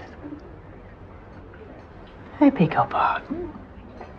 The lamp on the table. I noticed that it was the shepherdess and not the shepherd. Coffee and gossip, Bunny? Good morning, Miss Marple. Good morning. Oh, won't you join? No, thank you very much, but we are rather late. Have you done your shopping, Bunny? I must call at the chemist. I need some aspirin and corn plasters. Please, can I pay? Oh, no, you certainly. Oh, I wouldn't dream of it. Well, no. Come along, Bunny. That's it. Goodbye, Miss Marple. Excuse me. Come along, Bunny. Goodbye, Miss Barnett. Goodbye. She's terribly sweet, Miss Marple. Such a good listener. I don't suppose you gave her much choice, Bunny, dear.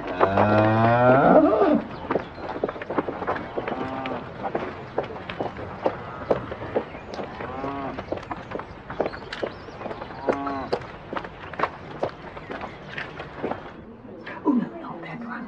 Oh, no? No, I tried one of those. They taste of salmon. Oh. I think I'll just have the coffee. Very wise. So, what were you talking about? Family loyalty. Oh, I hope it wasn't as tedious as it sounds. Oh, no, on the contrary, very revealing. You see, nearly everyone assumes that people murder out of hatred. But of course it may be out of loyalty. Or even love. Love? Now tell me again who was in the room that night. Miss Blacklock, Rudy Schertz. And devoted Dora, handsome Patrick. Mrs. Swettenham of the Honeypots and her serious son Edmund, yes. The pucker sahib Colonel Easterbrook and the fluffy Mrs. Easterbrook.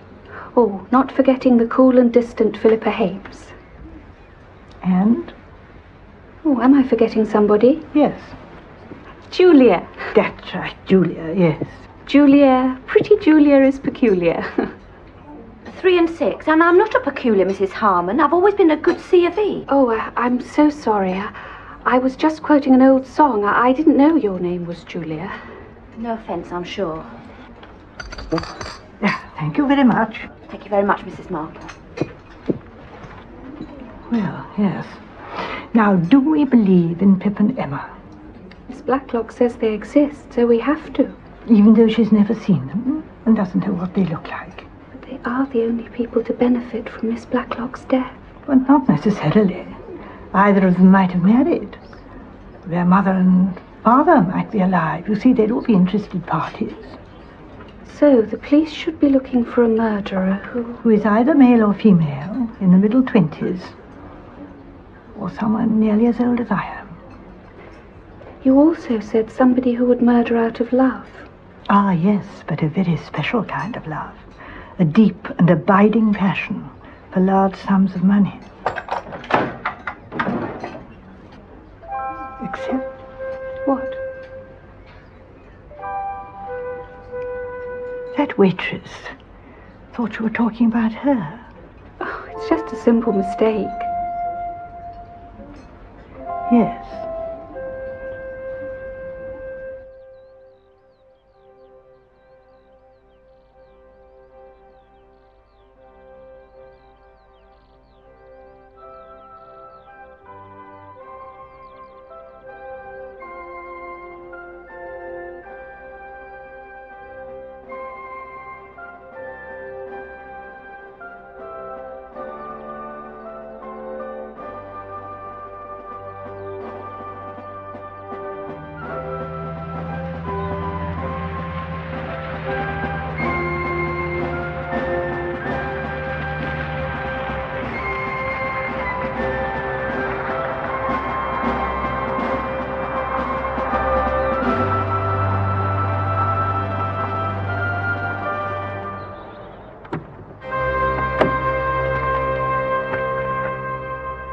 Girdler's very much looking forward to your visit, Inspector.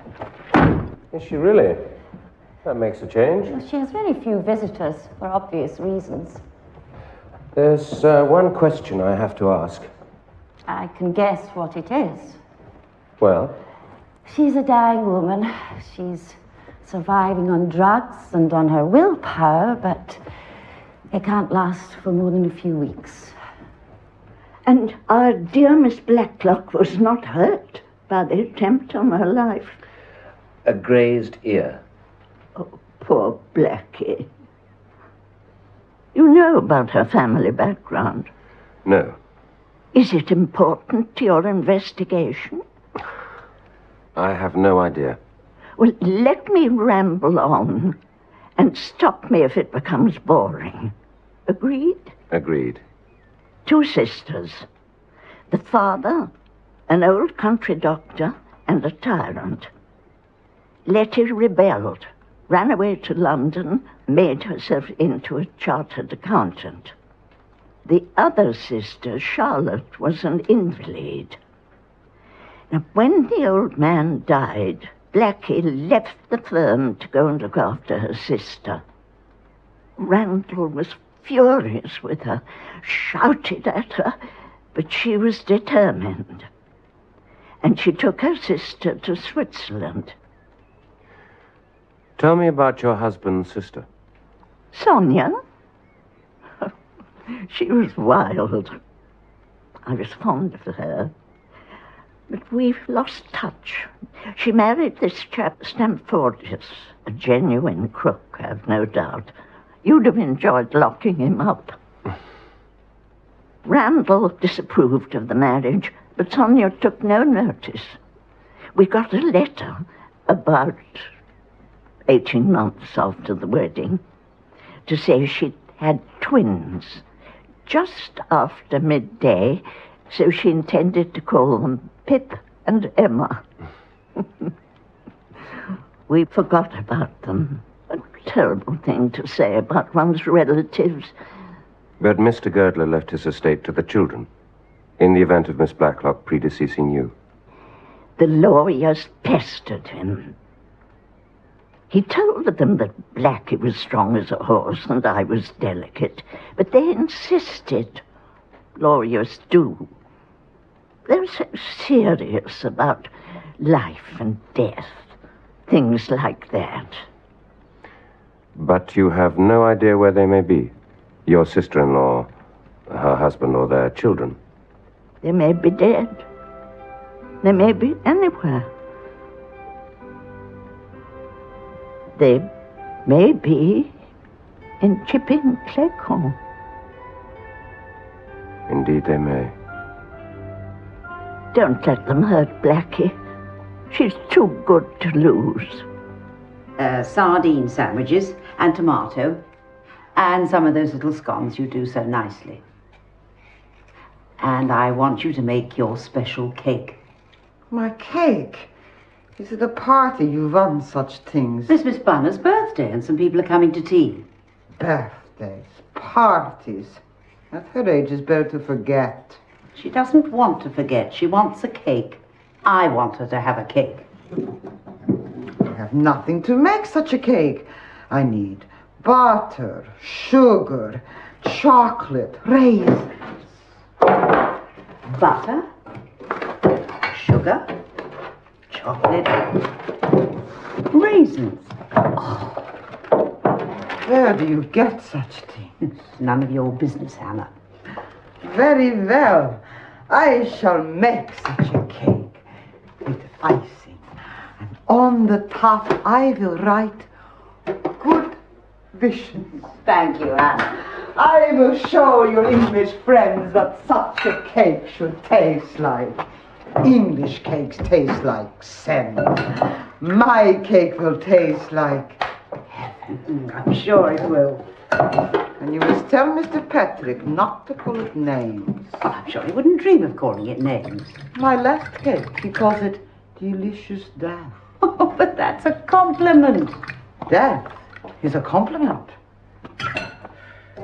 Happy birthday to you. Happy birthday to you. Happy birthday, dear Barney. Happy birthday to you.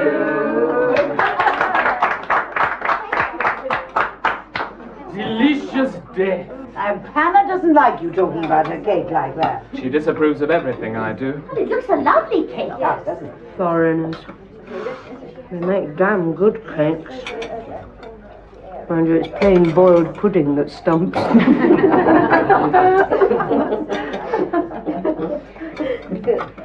Got a new gardener, Miss Blacklock? Saw a chap snooping round the hen house. No, that's our own special detective. Detective? Why? To protect Letty. But isn't that all over now? They adjourned the inquest. Police not satisfied. It's obvious. They never are. As I see it, we're all under suspicion. Suspicion of what? And here and now, I'd say loitering with intent. Oh, that sounds quite amusing. What sort of intent? Intent to commit murder upon the first opportunity. Please don't, Mr. Swetnam. It's so awful. Now, Bunny. I'm sure nobody would want a murder. Oh, my darling, don't distress yourself. Come on, Bunny. It's usually me who spoils the party with a bad joke.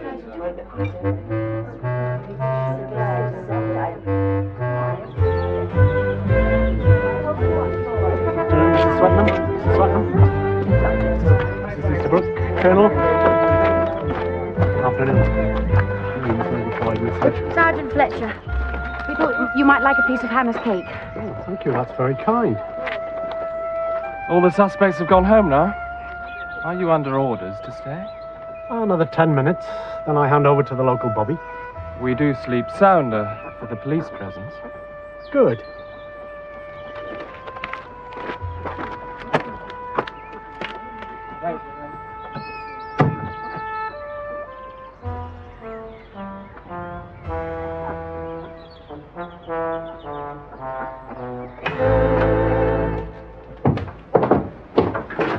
Did you enjoy your party? Oh, I did. But I got a dreadful headache. Too much excitement. Too much cake. And those lovely chocolates. Where did you find them? Oh, it's easy. If you don't mind breaking the law. Oh, I think I'll take a couple of aspirin. And lie down for a while.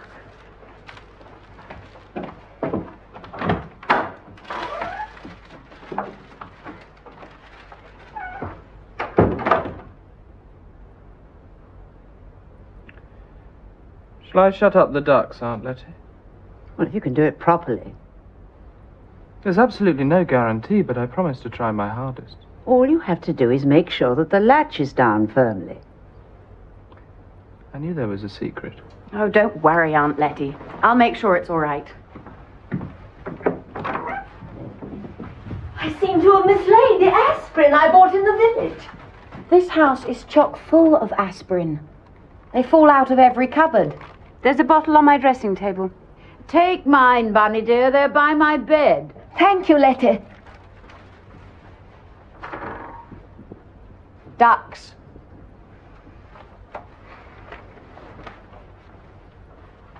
All you have to do is see that the latch is down firmly, Julia.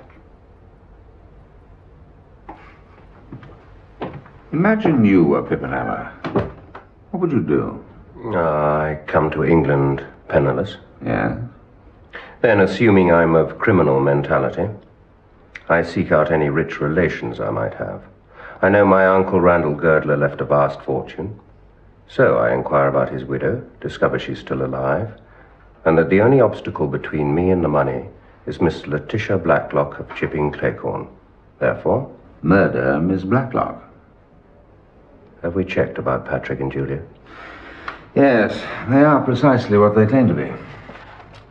Patrick has rather a good war record. Fletcher's been busy too. So I see. Grab? Oh, please. I waited hopefully for somebody to offer, but Scotland appears to be totally dry. Helps the concentration.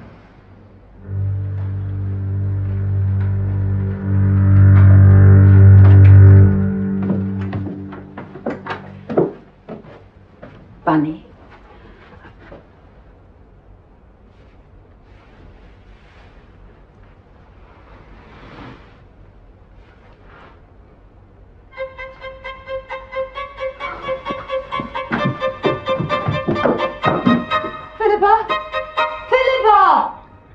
Yes. Yes, I see. Don't go. There's been another one. Yes?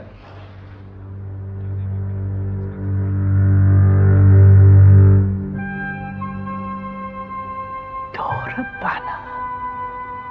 But that's most unfair. The village policeman's on duty. He called the doctor. Was to be an autopsy, but... well, it looks like narcotic poisoning. But she's a complete innocent. Is it the fate of the innocent to suffer? Very often it is, yes. In spite of her innocence?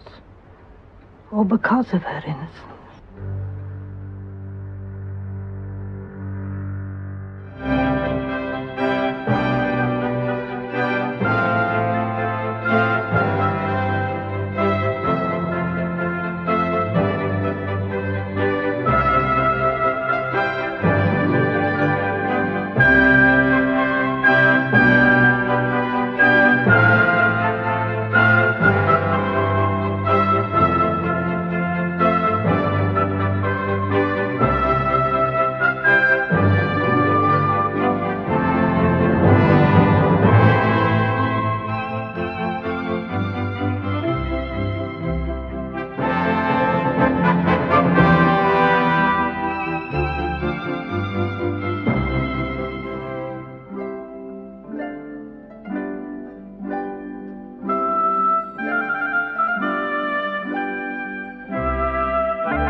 course. You're beyond suspicion, Miss Marple. Oh, nobody is beyond suspicion.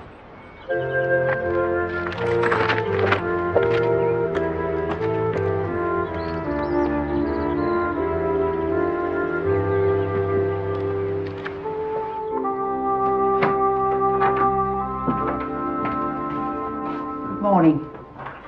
Oh, forgive my disturbing you, Miss Blacklock, but the vicar had a dying parishioner.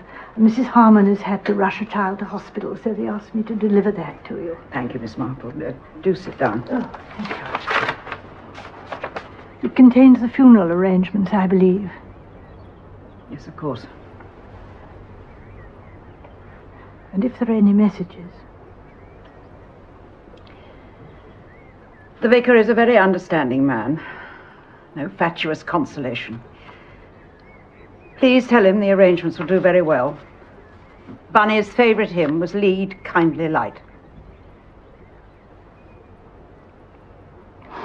I realize that I'm only a stranger, but I'm so very, very sorry.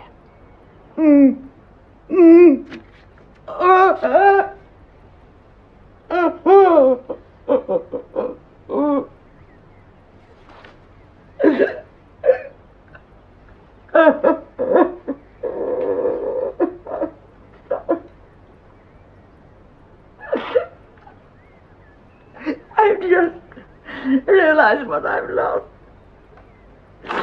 Bunny was the only link with the past. The only one who remembers. I know. One is quite alone when the last one who remembers is gone. I have kind nephews and nieces and friends, but no one who remembers the old days. You're a very understanding woman, Miss Marple, and I thank you for it. I must write a few lines to the vicar.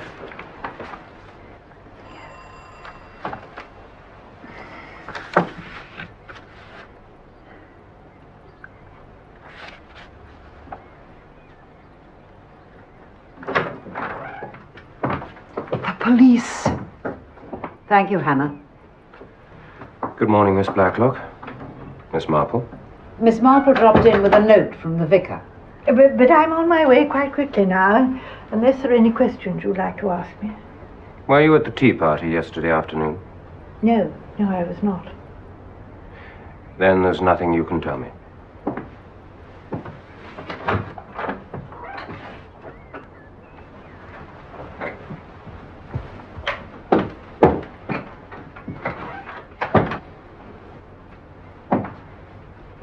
She really did come with a note from the vicar. And I really do recognize a nosy Parker when I see one.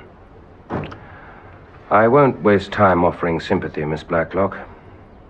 I hope you'll take that for granted. I feel very badly about Miss Bunner's death. We should have prevented it. I don't see what you could have done.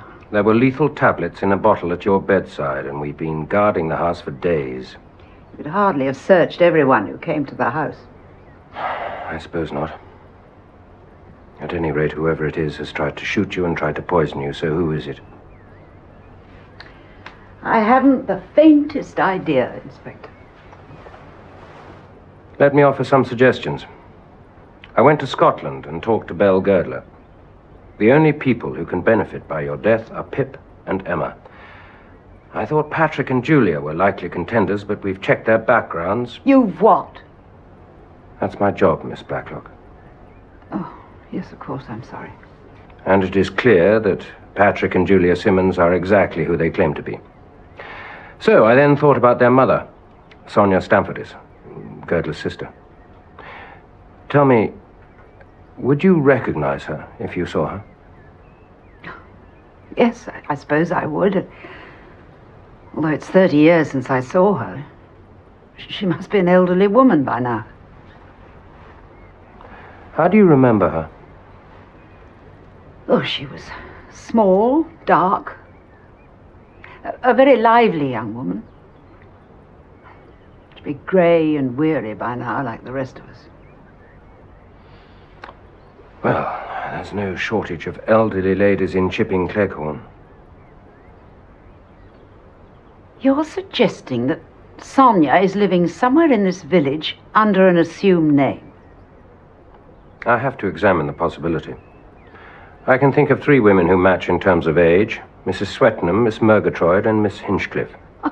All 3 were here yesterday, as they were on the night of the shooting. The whole idea is ludicrous, Inspector. Help me to prove it, Miss Blacklock. Do you have a photograph of Sonia? Only very old photographs. They're in an album. In the attic somewhere, I think. May I see them?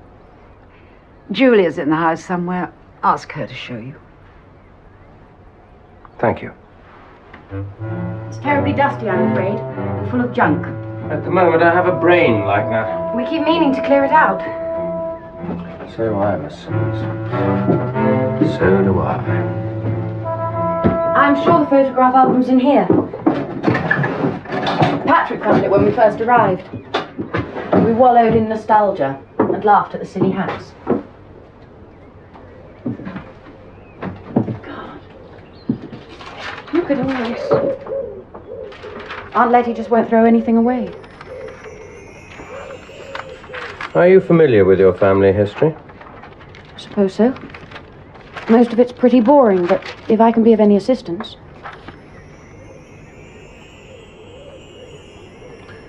Were these photographs missing when you looked at the album? No. Nothing was missing.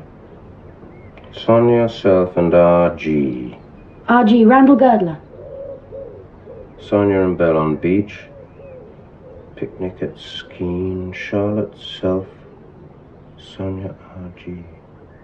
May I?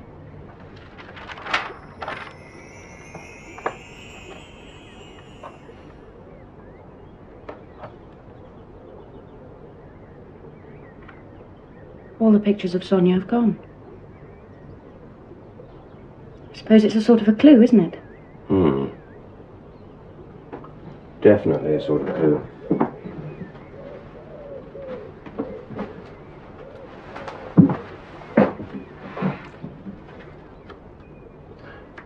Do you think your aunt would mind if I looked round for more? I'm sure you don't need a warrant to protect someone from being murdered. Bearing in mind we've failed twice already.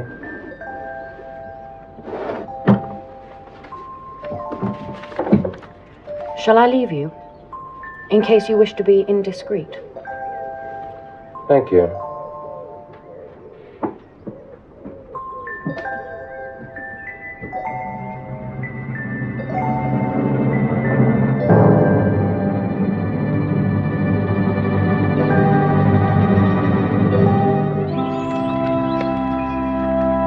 It's a breach of confidence, Miss Marple. But I'd like you to read these. Oh, Harry. Thank you, yes. I love breaches of confidence. They're such fun.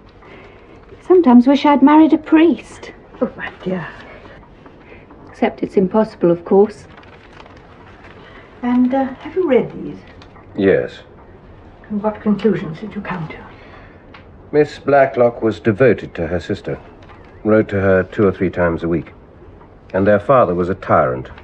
An old-fashioned Victorian doctor who couldn't stand new ideas. Probably killed hundreds of his patients. I think I rather prefer old-fashioned doctors to young doctors.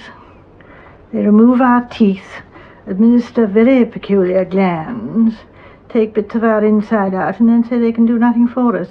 Generally, because there's very little of the original us left. No, I prefer old-fashioned medicine. Big black bottles, you know, of tonic, because you can always pour them down the sink. Oh, did you trace the revolver that shot that young man? It belonged to Colonel Easterbrook. Yes. Mrs. Butt told me the Colonel has a revolver. There's some confusion about when it was taken.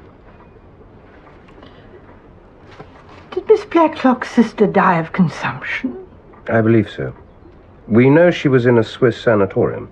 Oh, really? I mean, fancy using the Colonel's revolver. Yes, but I don't think Colonel Easterbrook is Sonia Girdler. All we know about Sonia is that she was small and dark, With something of a temper, according to those letters.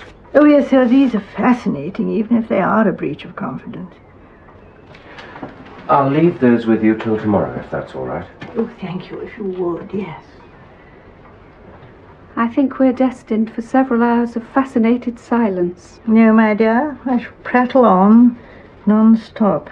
Oh, by the way, is Miss Blacklock short-sighted? Yes, but too proud to wear spectacles. When she comes to church, she sings the hymns she knows by heart and la-las her way through the others. Really? I'll see you to the door, Inspector. Do be careful, Delilah. Delilah? Yes, my husband christened her that. I'm very much afraid her moral standards are similar.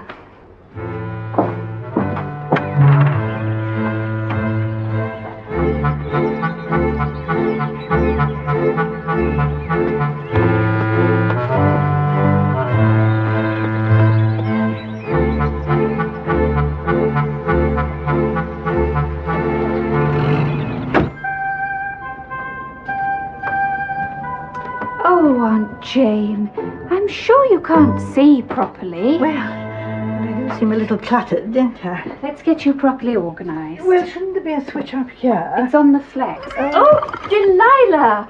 You silly cat! Oh, my dear. Oh, what have I done? Oh, it's all right, Aunt Jane. It's not your fault. It's Delilah's. Oh, probably fused all the lights in here now, thanks to her. What a nuisance. No, it isn't a nuisance. It's wonderful. Oh, look. You can see where she's been chewing at the flex. That's why it fused. With the assistance of a shepherdess. What are you talking about? Murder, my dear. And I won't have a word said against that remarkable cat.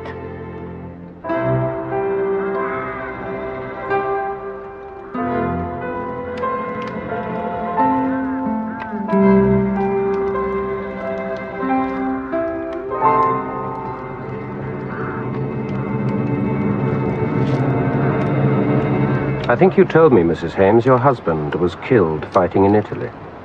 That's right. It isn't true. He was a deserter. I know.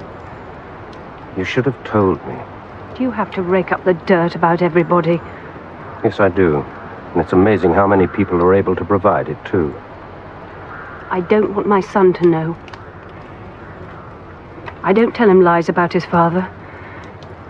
I just don't talk about him at all. Silence isn't quite the same as telling lies.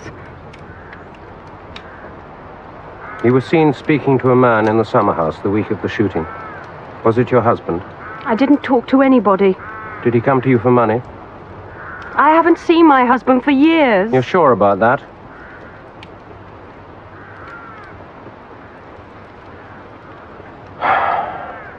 Silence can be exactly the same as telling lies, Mrs. Hames.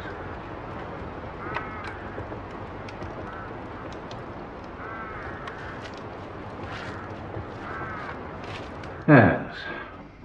Is this intended to clarify the problem? Yes. 3 people can benefit from Miss Blacklock's death. Sonia Stamfortis, or her children, Pip and Emma. These are the people who match in terms of age and sex. Mrs. Swetnam, Miss Hinchcliffe, Miss Murgatroyd for the older generation, Patrick Simmons, Julia Simmons, Philippa Hames, Edmund Swetnam, Mrs. Harmon. At least you have the decency to put a query beside the vicar's wife. Yes, she's strictly on the old side. Plus the Easterbrooks. The colonel had a pistol. Had? It went missing the week of the murder. Why didn't you report it? Didn't notice at the time. Ah. His wife swears it disappeared after the murder. My honest opinion is she's lying to protect her husband. Needlessly, because I think he's a nincompoop. Would you like my honest opinion? I need all the help you can give me, sir. A murder was committed in the presence of a group of people. By logical deduction, you prove that the likely murderer was a member of that group. Well, I think we already knew that. Come in. Sir, I thought you should see this.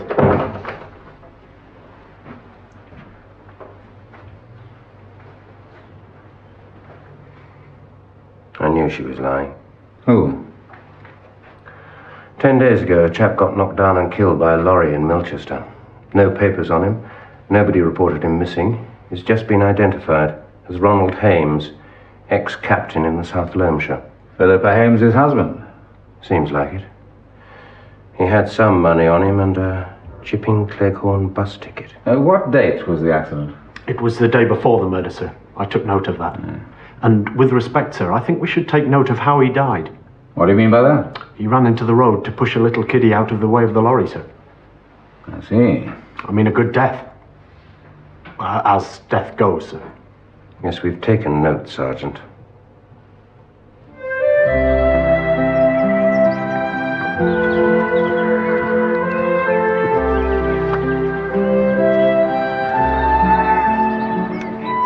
Philippa, I've just heard about... well... Just say the name. He can't hurt anybody. Your husband.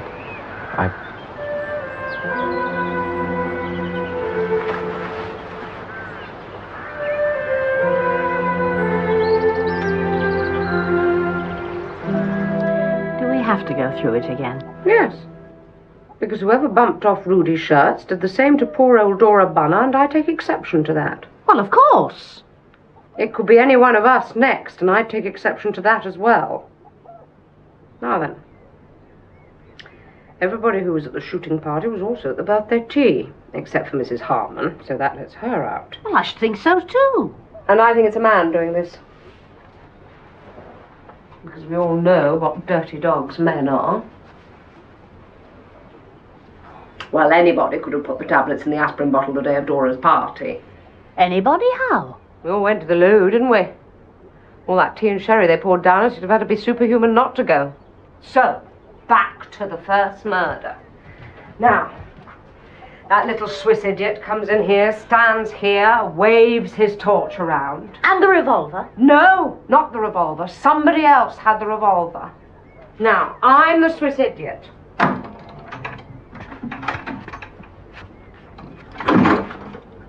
Where were you? I can't remember. Of course you can remember. I was behind the door. When it opened, it knocked my toe and hurt my corn. When are you going to go to a proper chiropodist? You'll give yourself blood poisoning the way you poke around at your feet. Now come and stand behind the door. Mind your toe. Now, I'm leaning against the mantelpiece with my tongue hanging out waiting for a drink. Whoever does the shooting has to slip out into the hallway through the other door. There isn't another door. Not here there isn't, but at Little Paddocks there is.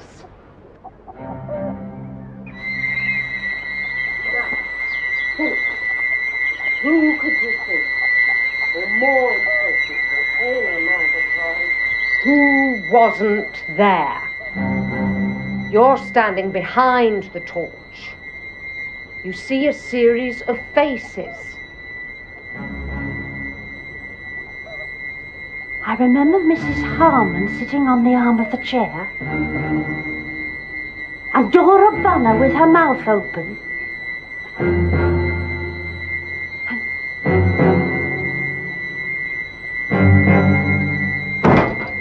That's extraordinary.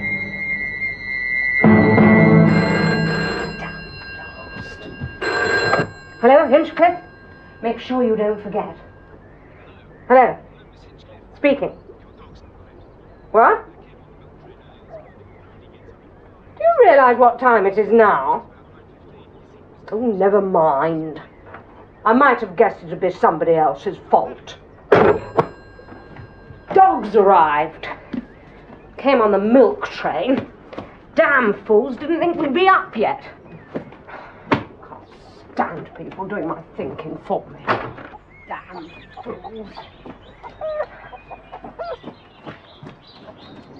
But don't you want to know what it is I've remembered? We'll carry on when I get back. Don't forget. Bitch, don't you realise she wasn't there? Don't forget. She wasn't there!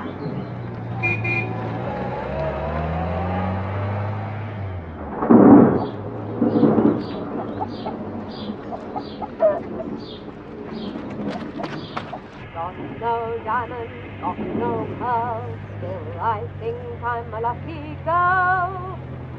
Got the sun in the morning and the moon at night.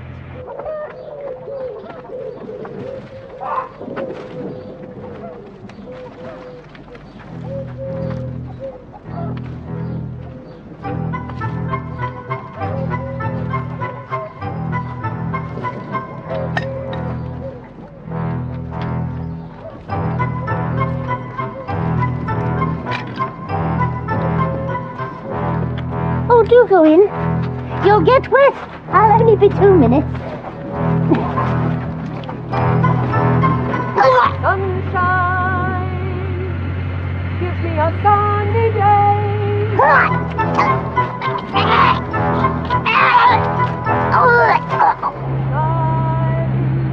shows me the Milky Way. And with the sun in the morning and the moon at night, I'm alright.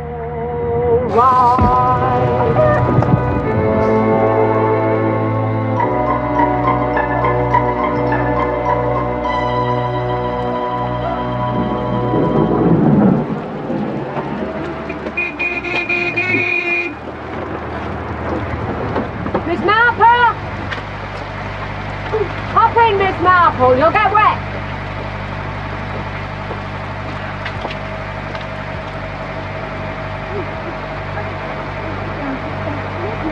Alright.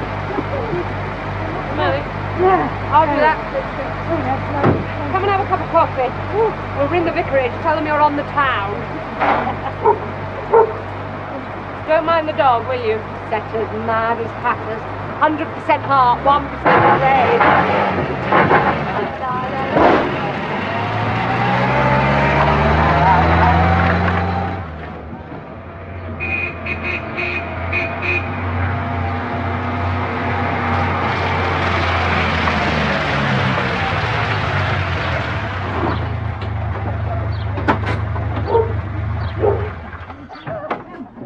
Troy, we got a visitor. Come on, Miss Marple. A nice, hot, steaming cup of coffee. Better let the dog out. If Murgatroyd hasn't got the kettle on, there'll be trouble. Come on, cutie. Murgatroyd! That's her name, Cutie. Have you ever heard anything more feeble and wet? Murgatroyd! She hasn't finished bringing the washing in. We'll go and see what that dog's up to. She must have taken leave of her senses, such as they are. All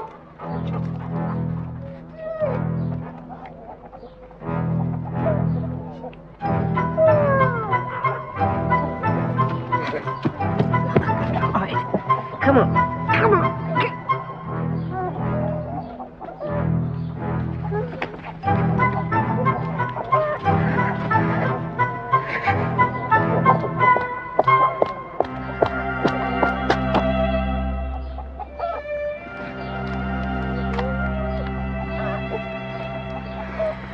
I'll kill whoever did this when I get my hands on her. We must call the police.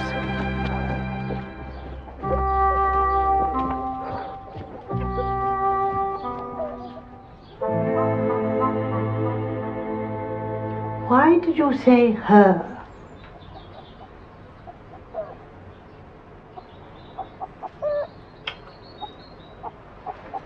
We've been playing a silly game, trying to find out who shot that Swiss boy. My idea. My fault. No, just tell me what happened.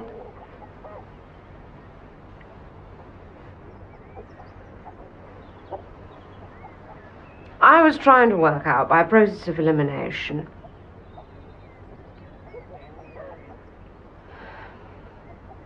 who could have slipped out into the hall that night Murgatroyd could see better than anyone what was going on. I see. As I was going to fetch the dog, she got all excited and started shouting out, "She wasn't there." She wasn't there. That's right. She wasn't there. So you see, I must find out who she is. Whoever it is will pay the price.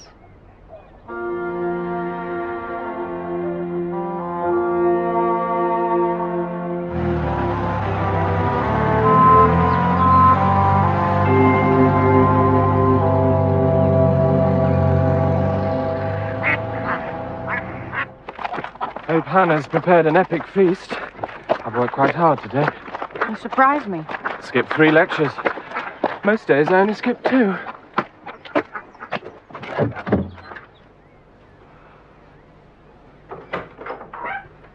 Julie.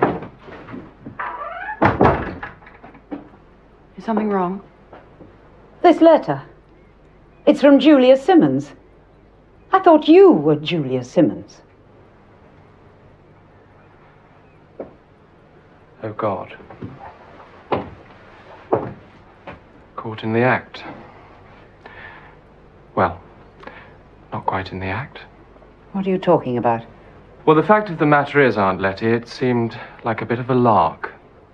Just a minute. You called me Aunt. Does that mean you really are Patrick Simmons? Oh, yes, I really am Patrick. It's only Julia who isn't Julia. And who exactly are you? I was christened Emma Jocelyn Stamfordis. I'm Sonia's daughter, Emma. Emma? Yes.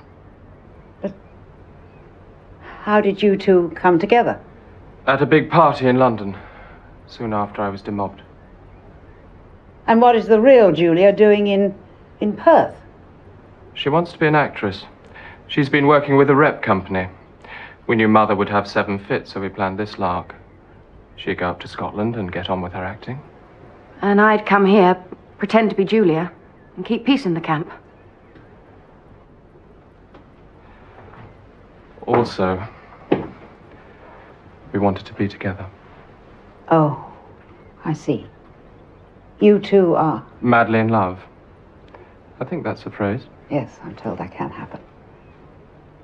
And was part of this lark the idea that you might share in the Girdler inheritance? Yes. That's not quite what was in mind, Aunt Letty. What exactly was in your mind, Miss Stamfordis? My parents split up 3 years after they were married. They split us up, too. You and Pip? Yes. Pip went with my mother. I went with my father. He was a villain, of course. Thoroughly bad father. But charming. Then the war came and I lost him, too. I worked with the French resistance. Came to England when the world had calmed down a little. Alone and penniless, but knowing there was money somewhere in the family. Then I met Patrick. Marvellous stroke of luck. He said he was coming here, and I thought you might take pity on a poor orphan girl once you knew the full story. Pity? A small allowance. Nothing excessive. Why didn't you just tell the truth? Well, we were working up to it, then suddenly people started firing revolvers, and there were aspirin tablets causing instant death. I thought my best plan was to keep quiet for a while. We calculated the inspector would be bound to suspect somebody who'd been telling lies. Yes, I suppose that is reasonable. But if you're Emma, where is Pip? I truly have no idea. We were separated when we were 3 years old. I haven't seen Pip or my mother for over 20 years. Is that the whole truth? The whole truth is, I came here hoping for a small allowance from my family's money. I didn't come here to commit murder so that I could inherit the lot. Yes, I suppose I have no alternative but to believe that. Just a moment. You said you were in the French resistance? Yes. You learned to shoot? I can shoot. In which case? If I had shot at you that night, Letitia Blacklock, I wouldn't have missed. Inspector Craddock would like to speak to all of you. Thank you, Hannah. All of us? Yes. But we've only just come in. We haven't Miss had time... Amy Murgatroyd was murdered earlier today. To be precise, she was strangled in her garden just before noon. I want a precise account of everybody's movements. Whoever's doing these things, Inspector, must be mad. Quite mad. It doesn't necessarily follow. Ah, my pearl! My pearl!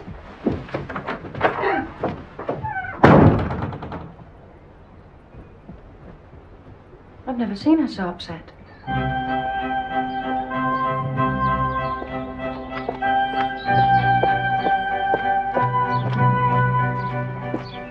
Good day, Miss Marple. Good day, Sergeant. How is Miss Hinchcliffe? Very shocked, I'm afraid. She seems to have aged 10 years. We must do something, Sergeant.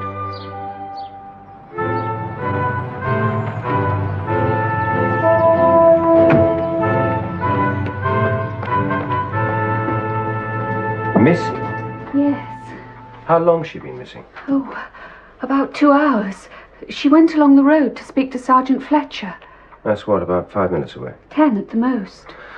Doesn't help because I've lost Fletcher as well. She suddenly became very excited about pearls. Pearls?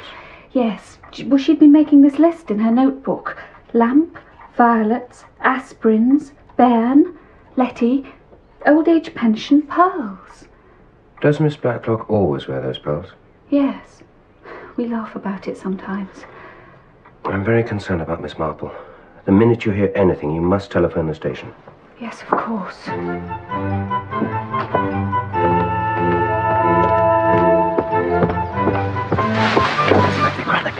Fletcher, what the hell are you playing at?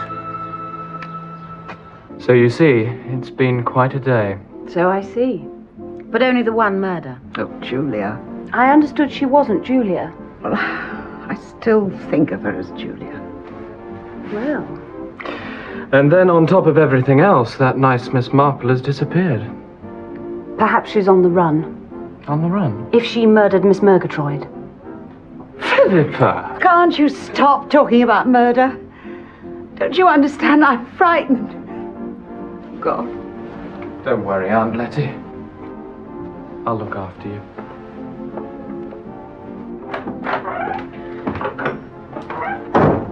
Mind you, I could do it better on a full stomach. I am hungry, Hannah. I am frightened. Are we having supper tonight? You can make it yourselves. I do nothing more in this house. If they kill Miss Murgatroyd, they can kill anyone. I am going to lock myself in my room until tomorrow, and then I leave this house forever. Good night, Miss Blacklock.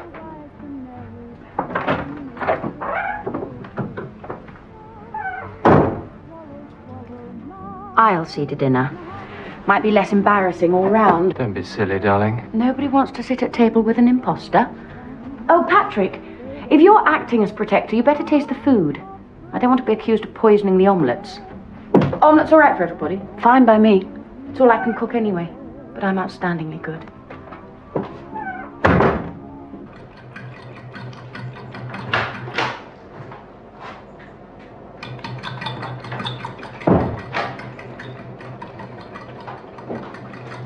Do you need any help? No. But there's something I want to say to you. Save it. I've had enough drama for one day. If you've fallen madly in love with Edmund Swettenham, that is strictly your business. It isn't that. Look, why don't you make yourself useful? Go and lay the table in the dining room or something. Which is a polite way of saying, leave me alone. When I shoot to kill. I'm on your side, Emma. That's all.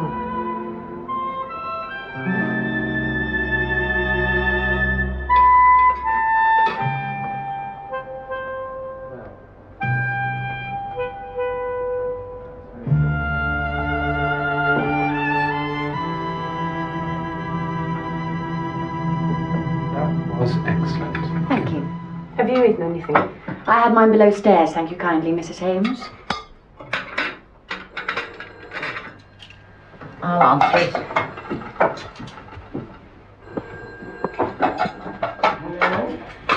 Every time the phone rings, I assume somebody else has been bumped off.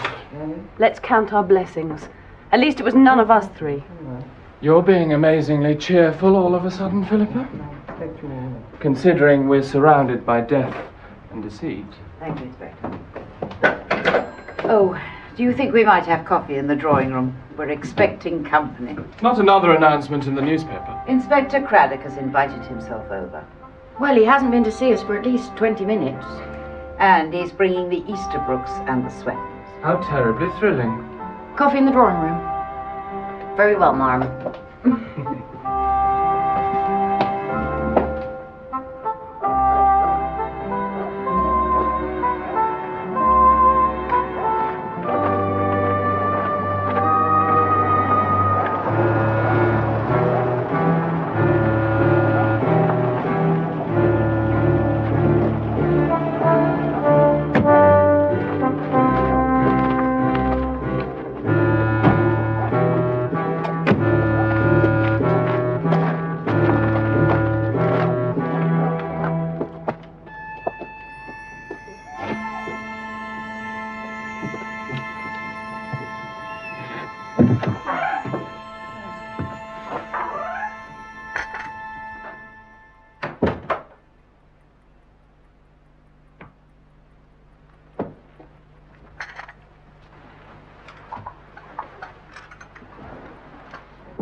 I don't have to explain why we're here.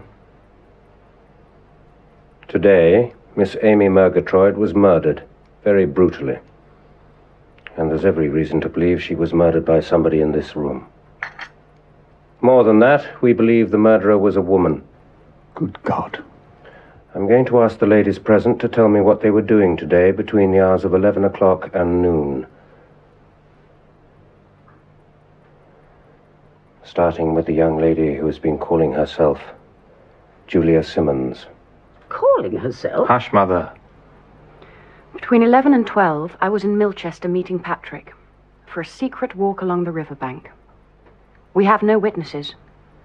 We could easily have driven in a fast car to Miss Murgatroyd's cottage, but we didn't. I throw myself on the mercy of the court. Mrs. Swetnam? Me? What were you doing at the time in question? Well, either turning the heel of a sock or cleaning out the gutter, depending what time the rain started.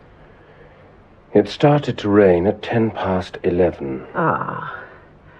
Well, that means that I was turning the heel of a sock until 10 past.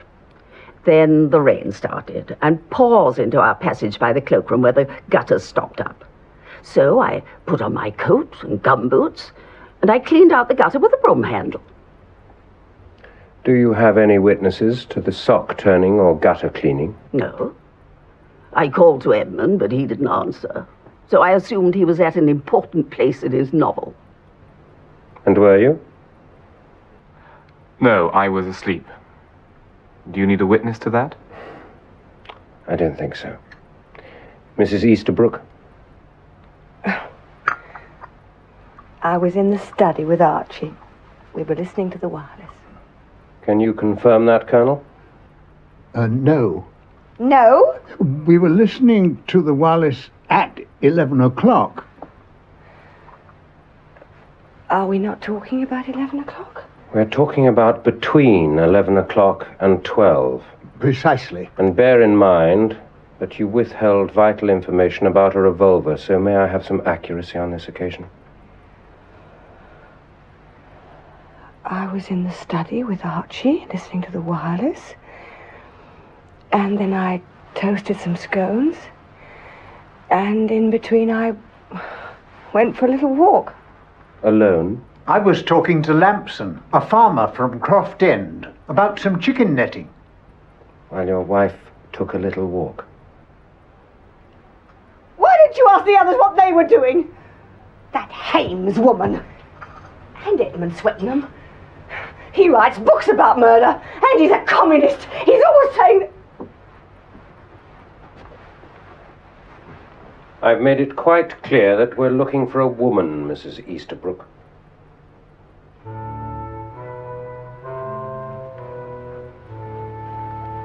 Before she died, Miss Murgatroyd made a vital statement about the killing of Rudy Schertz. As you will all remember, Miss Murgatroyd was standing where I'm standing now when the unfortunate young man entered through this door. But it was dark. Nobody could see anything. Miss Murgatroyd was standing here, so she could see where the torch was shining. Only she could see who wasn't in the room at the time of the shooting. She saw everything. I too saw everything. That's impossible. You weren't even in the room. No, I am not in the room. I am just a serving maid and a foreigner. I am not fine enough to be in the room with the proper English ladies and gentlemen. You do not even ask me into the room to answer your questions, and I know the answers because I saw what happened. Tell us what you saw. The night of the shooting, I am in the dining room cleaning the silver when I hear the shots. I look through the keyhole and I see her with a gun in her hand. I see Miss Blacklock. Me? You must be mad. But that's quite impossible if you think about it. Of course it's impossible. Because it was you, wasn't it? Thank you, my dear. Perhaps you could return to your kitchen. Always the kitchen. You took the Colonel's revolver. You organized the advertisement in the newspaper with Schertz. We all know you have a vivid imagination. The whole idea is monstrous. The lights went out. You slipped through that door into the hallway, shot at Miss Blacklock, then killed Rudy Schertz. And why would I do such a thing? What possible motive could I have? I hope you have an explanation for all this, Edmund. If Miss Blacklock dies, two people inherit. The two we know as Pip and Emma. Julia Simmons is Emma, that we know. And you think that I'm Pip? I'm Edmund Swettenham, and I can prove it. Birth certificate, schools, university, everything. He isn't Pip. I can prove it too, Inspector. You? I'm Pip. Good God, Philippa Ames.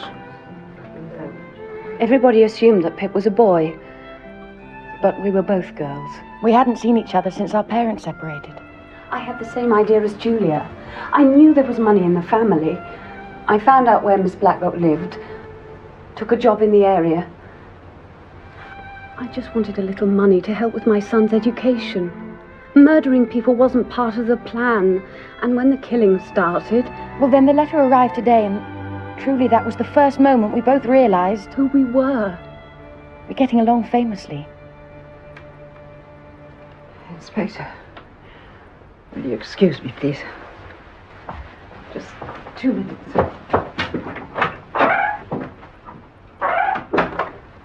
I wouldn't try to kill Miss Blacklock. She's been too kind to me. And neither would Edmund, because he isn't Pip. But he is in love with you, isn't he? Well... Has he or has he not proposed to you? Of course I have. She's wonderful, and I'm going to marry her. Edmund, you never tell me anything. You could not possibly have seen me! It is impossible! You know the difference between truth and lies! Shut up!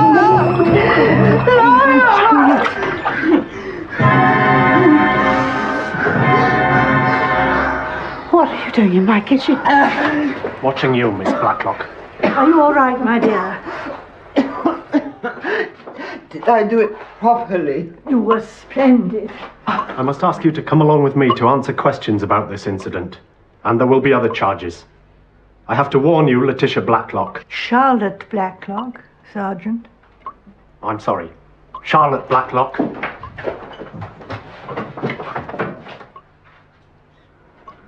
I'm sorry.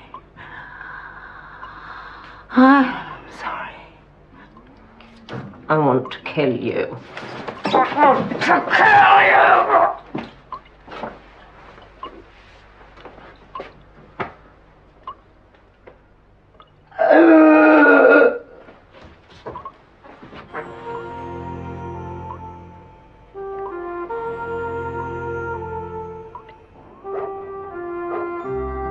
It's your story, Miss Marple.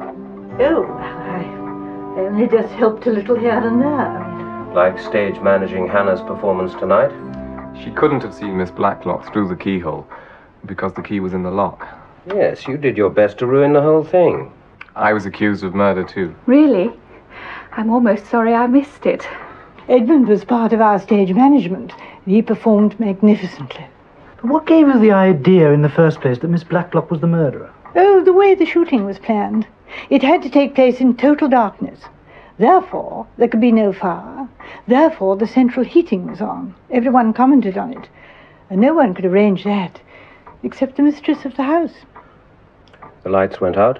Miss Blacklock slipped out into the hall, fired the shots, killed Schertz, then slipped back into the room. Then she nicked her ear with a pair of nail scissors. If you snip the lobe of the ear, it releases quite a lot of blood. And of course, Delilah helped too. Delilah? Cat. Yes, if you fray the flex of an electric lamp and then pour water on it, the lights fuse. You see, I didn't realize that until Delilah demonstrated it to me. Is that how Miss Blacklock fused the lights? Yes, she poured water from the flowers onto the frayed flex of the table lamp. Poor Dora Bunner noticed that the lamp had been changed. No longer a shepherd, but a shepherdess. Or the reverse. I'm afraid I can't quite remember, but... Yes, but why start all the killing to begin with? Because she had a guilty secret. It's a case of once upon a time. Once upon a time there were two sisters, Charlotte and Letitia Blacklock, complete with a stupid, cruel and old-fashioned father. Letitia Blacklock was a very successful professional woman, personal secretary to Randall Girdler. But Charlotte stayed at home. She was disfigured. She had a swelling in her neck. No, a thyroid gland known as goiter. An operation would have been possible, but her father didn't believe in it. But, however, just before the war, her father died, so she was able to go to Bern and have an operation, which was a success. Except that the operation left a scar around the neck, hence the pearls. Letitia left her job with Girdler to look after Charlotte in Switzerland. After the operation, they both worked in the Red Cross during the war, and then, quite unexpectedly, Letitia died. And Charlotte knew that Letitia had quite a large sum of money to inherit, and also that nobody had seen her in England for many years. So she changed identities. She chose a very quiet, out-of-the-way village called Chipping Cleghorn, and waited there for Belle Girdler to die. Then she would be a rich woman. But of course, really, it was her kindness of heart that let her down. Dora Bunner wrote to her out of the blue. She'd been an old school friend of both the sisters. Charlotte was pleased to hear from her and let her into the secret. And Dora approved wholeheartedly. It seemed only right to her, from in her confused and muddle-headed mind, that dear Lottie should not be done out of her inheritance because of Letitia's untimely death. So Dora came to Little Paddocks, and very soon Charlotte realized that she'd made a terrible error of judgment. Dora was unreliable. She sometimes called her Lottie instead of Letty. And then Rudy Schertz turned up. A much more serious threat. Did he really know Miss Blacklock? Yes, we checked. He'd worked at the clinic in Bern. I'm sure all he had in mind was a little petty blackmail, but he was a threat to Miss Blacklock's whole way of life. She'd begun to believe in her fantasy, you see, so she shot Rudy Schertz. And then, of course, she found that poor Dora was unreliable. I'm afraid it was that conversation with me in the Bluebird Cafe that Charlotte partially overheard that day that really sealed poor Dora's fate. She tried to make her last day a happy one by giving her a birthday party. Really, it was like being kind to a dog that you're going to destroy. And Miss Murgatroyd? Oh, no, she killed Miss Murgatroyd out of fear. Poor Aunt Letty.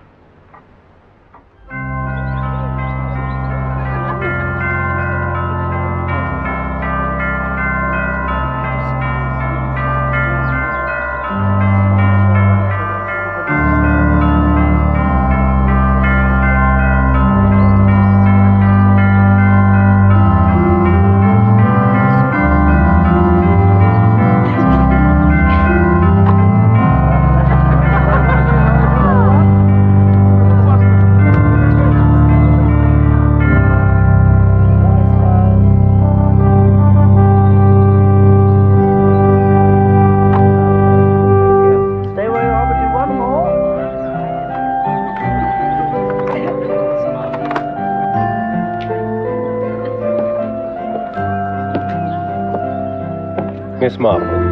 Oh, Inspector. A handsome couple. Yes, indeed.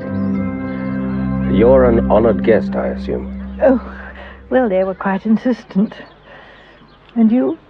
Oh, no. I was just passing. As a matter of fact, I read about the wedding in the Chipping Cleghorn Gazette. Of course. How else would one know what was going on in Chipping Cleghorn?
We chase our passions, reaching for highs.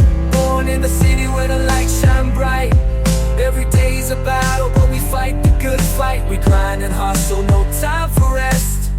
In this urban jungle, we give our best. It's the rhythm of the streets, the beat of our souls in the city.